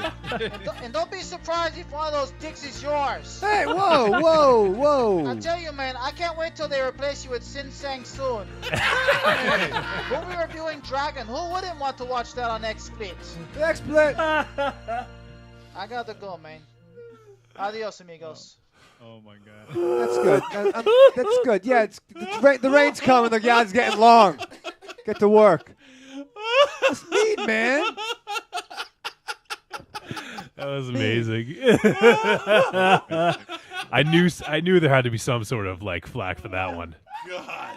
And you like without missing a fucking beat. He's like, any of you guys ever heard of Jose Gonzalez? Yeah, he does my lawn. And Tiny, your comeback was ridiculous. Like totally unexpected too. Yeah, you talked about the hedges. Yeah. Yeah. He's a phenomenal guitarist, second only to his hedge work or something. But didn't he just? But after that, didn't he started saying, "Hey, don't start dragging me down." Yeah. Yes, exactly. Of course. I died when you said that. I was like, oh, give me a fucking break. All right, real quick. We don't have much here for the trick or tweet moment, but we heard from Pantaphobe. Nice. She says ticket for the concert bought. Word. I may be late, but I'll be there. All right. Oh, nice. And yay, Dress Barn. It's also good for men who get sex changes. Oh. So there you go. And we heard from what is this? His Radio of Horror. Oh. And I think I know who this is, Ravenshadow. I think you know who it is too. Do I? Yeah. And he says, we're looking for horror media people to help us spread the word of our upcoming gender swap Dracula movie. We're in Worcester too. Who's that? Really? So he's looking to spread the word about his gender swap Dracula movie. Hey, if you need an actor, let me know. And he said, "Were not were, Were. That not where, Were in Worcester were." That's shadow speak. Yeah. Oh. And he wants us to follow him. He says, "Follow us as we follow you." That's fucking weird. That sounds Yeah, it's like an order. It's It's like an order. Follow us now. And I think you know who it is. I told you. Oh. Some dude, radio personality. Oh, yes, in I Worcester. Do. Yes, I do. A local nice. Necronomicon That's fellow. right. That's Yeah. right. So that's a trick or tweet moment. Not a spelling bee. Yeah. Wow, I just made fun of somebody's spelling. Yeah, no bad. shit. Yeah, right? really? Yeah. Yeah, fucking hate-filled fucking text that was misspelled the other night. No, Before- that was all. When I'm mad, I spell fucking perfect. Before we say goodbye, Ravenshadow, you had a story. Is there enough time to tell? I can do it real quick. Okay. There was Start on the Street this weekend in Necronomicon, Mass, which, for those who don't know, twice a year, roads are blocked, and they have, like, vendors, crafts, musicians, and it's nice. It's free. You go out and you do your thing, and people sell soap. A lot of people sold soap. But I was waiting for that. there's a lot of soap huts and metal. But I'm there with Wife and Shadow and some friends of ours, and I'm just smoking a butt. I'm just smoking a butt on a bench. Of course you are. Yeah, well, I've seen the fucking soap already. And so I'm smoking a butt, and then I hear, hey, you can't smoke here. Hey, you shouldn't smoke here. Hey, Yes. you with the beard, you shouldn't smoke here. So I look up, and I'm looking for a badge, some kind of authority figure, or even like some of the workers of the event, like good friends of ours in like neon green shirts. No, I don't see it.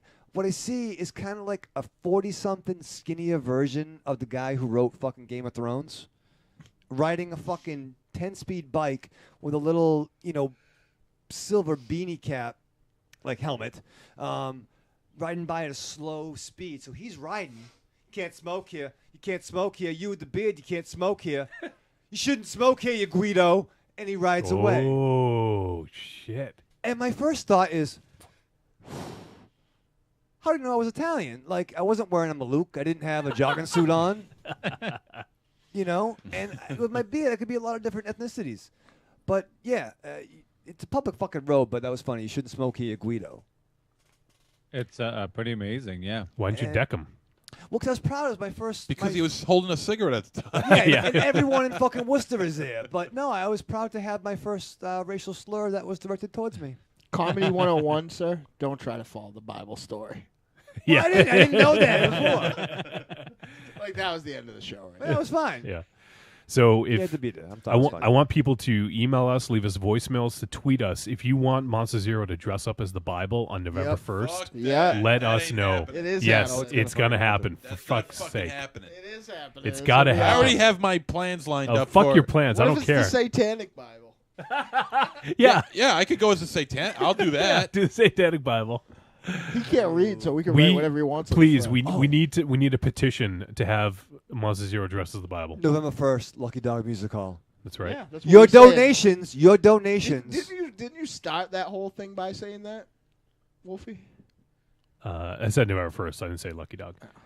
But before we end the show, November 1st, we're playing a show. So if you're anywhere near Necronomicon / Worcester, Massachusetts, in New England, or take a fucking plane if you need to. You know? Not to fucking talk out of school, but if you ever wanted to see this Halloween show at the Lucky Dog, I'd probably go to this one. Yeah.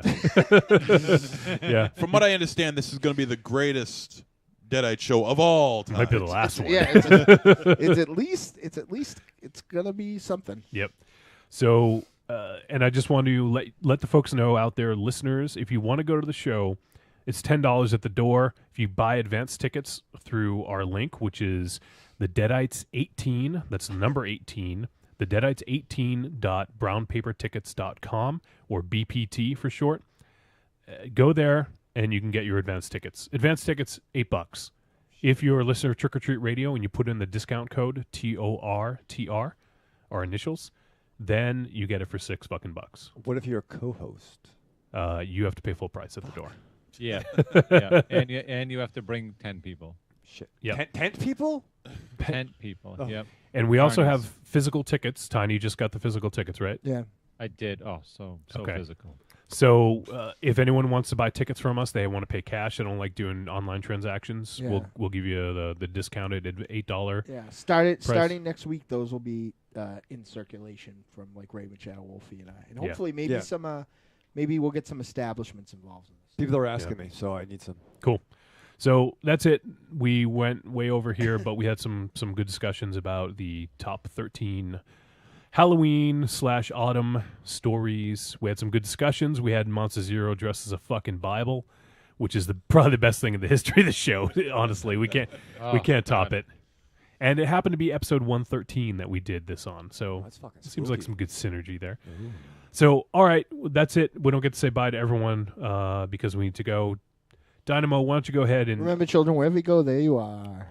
thank you for tuning in to Trick or Treat Radio, episode 113. I need to fade that in. We'll see you folks next week.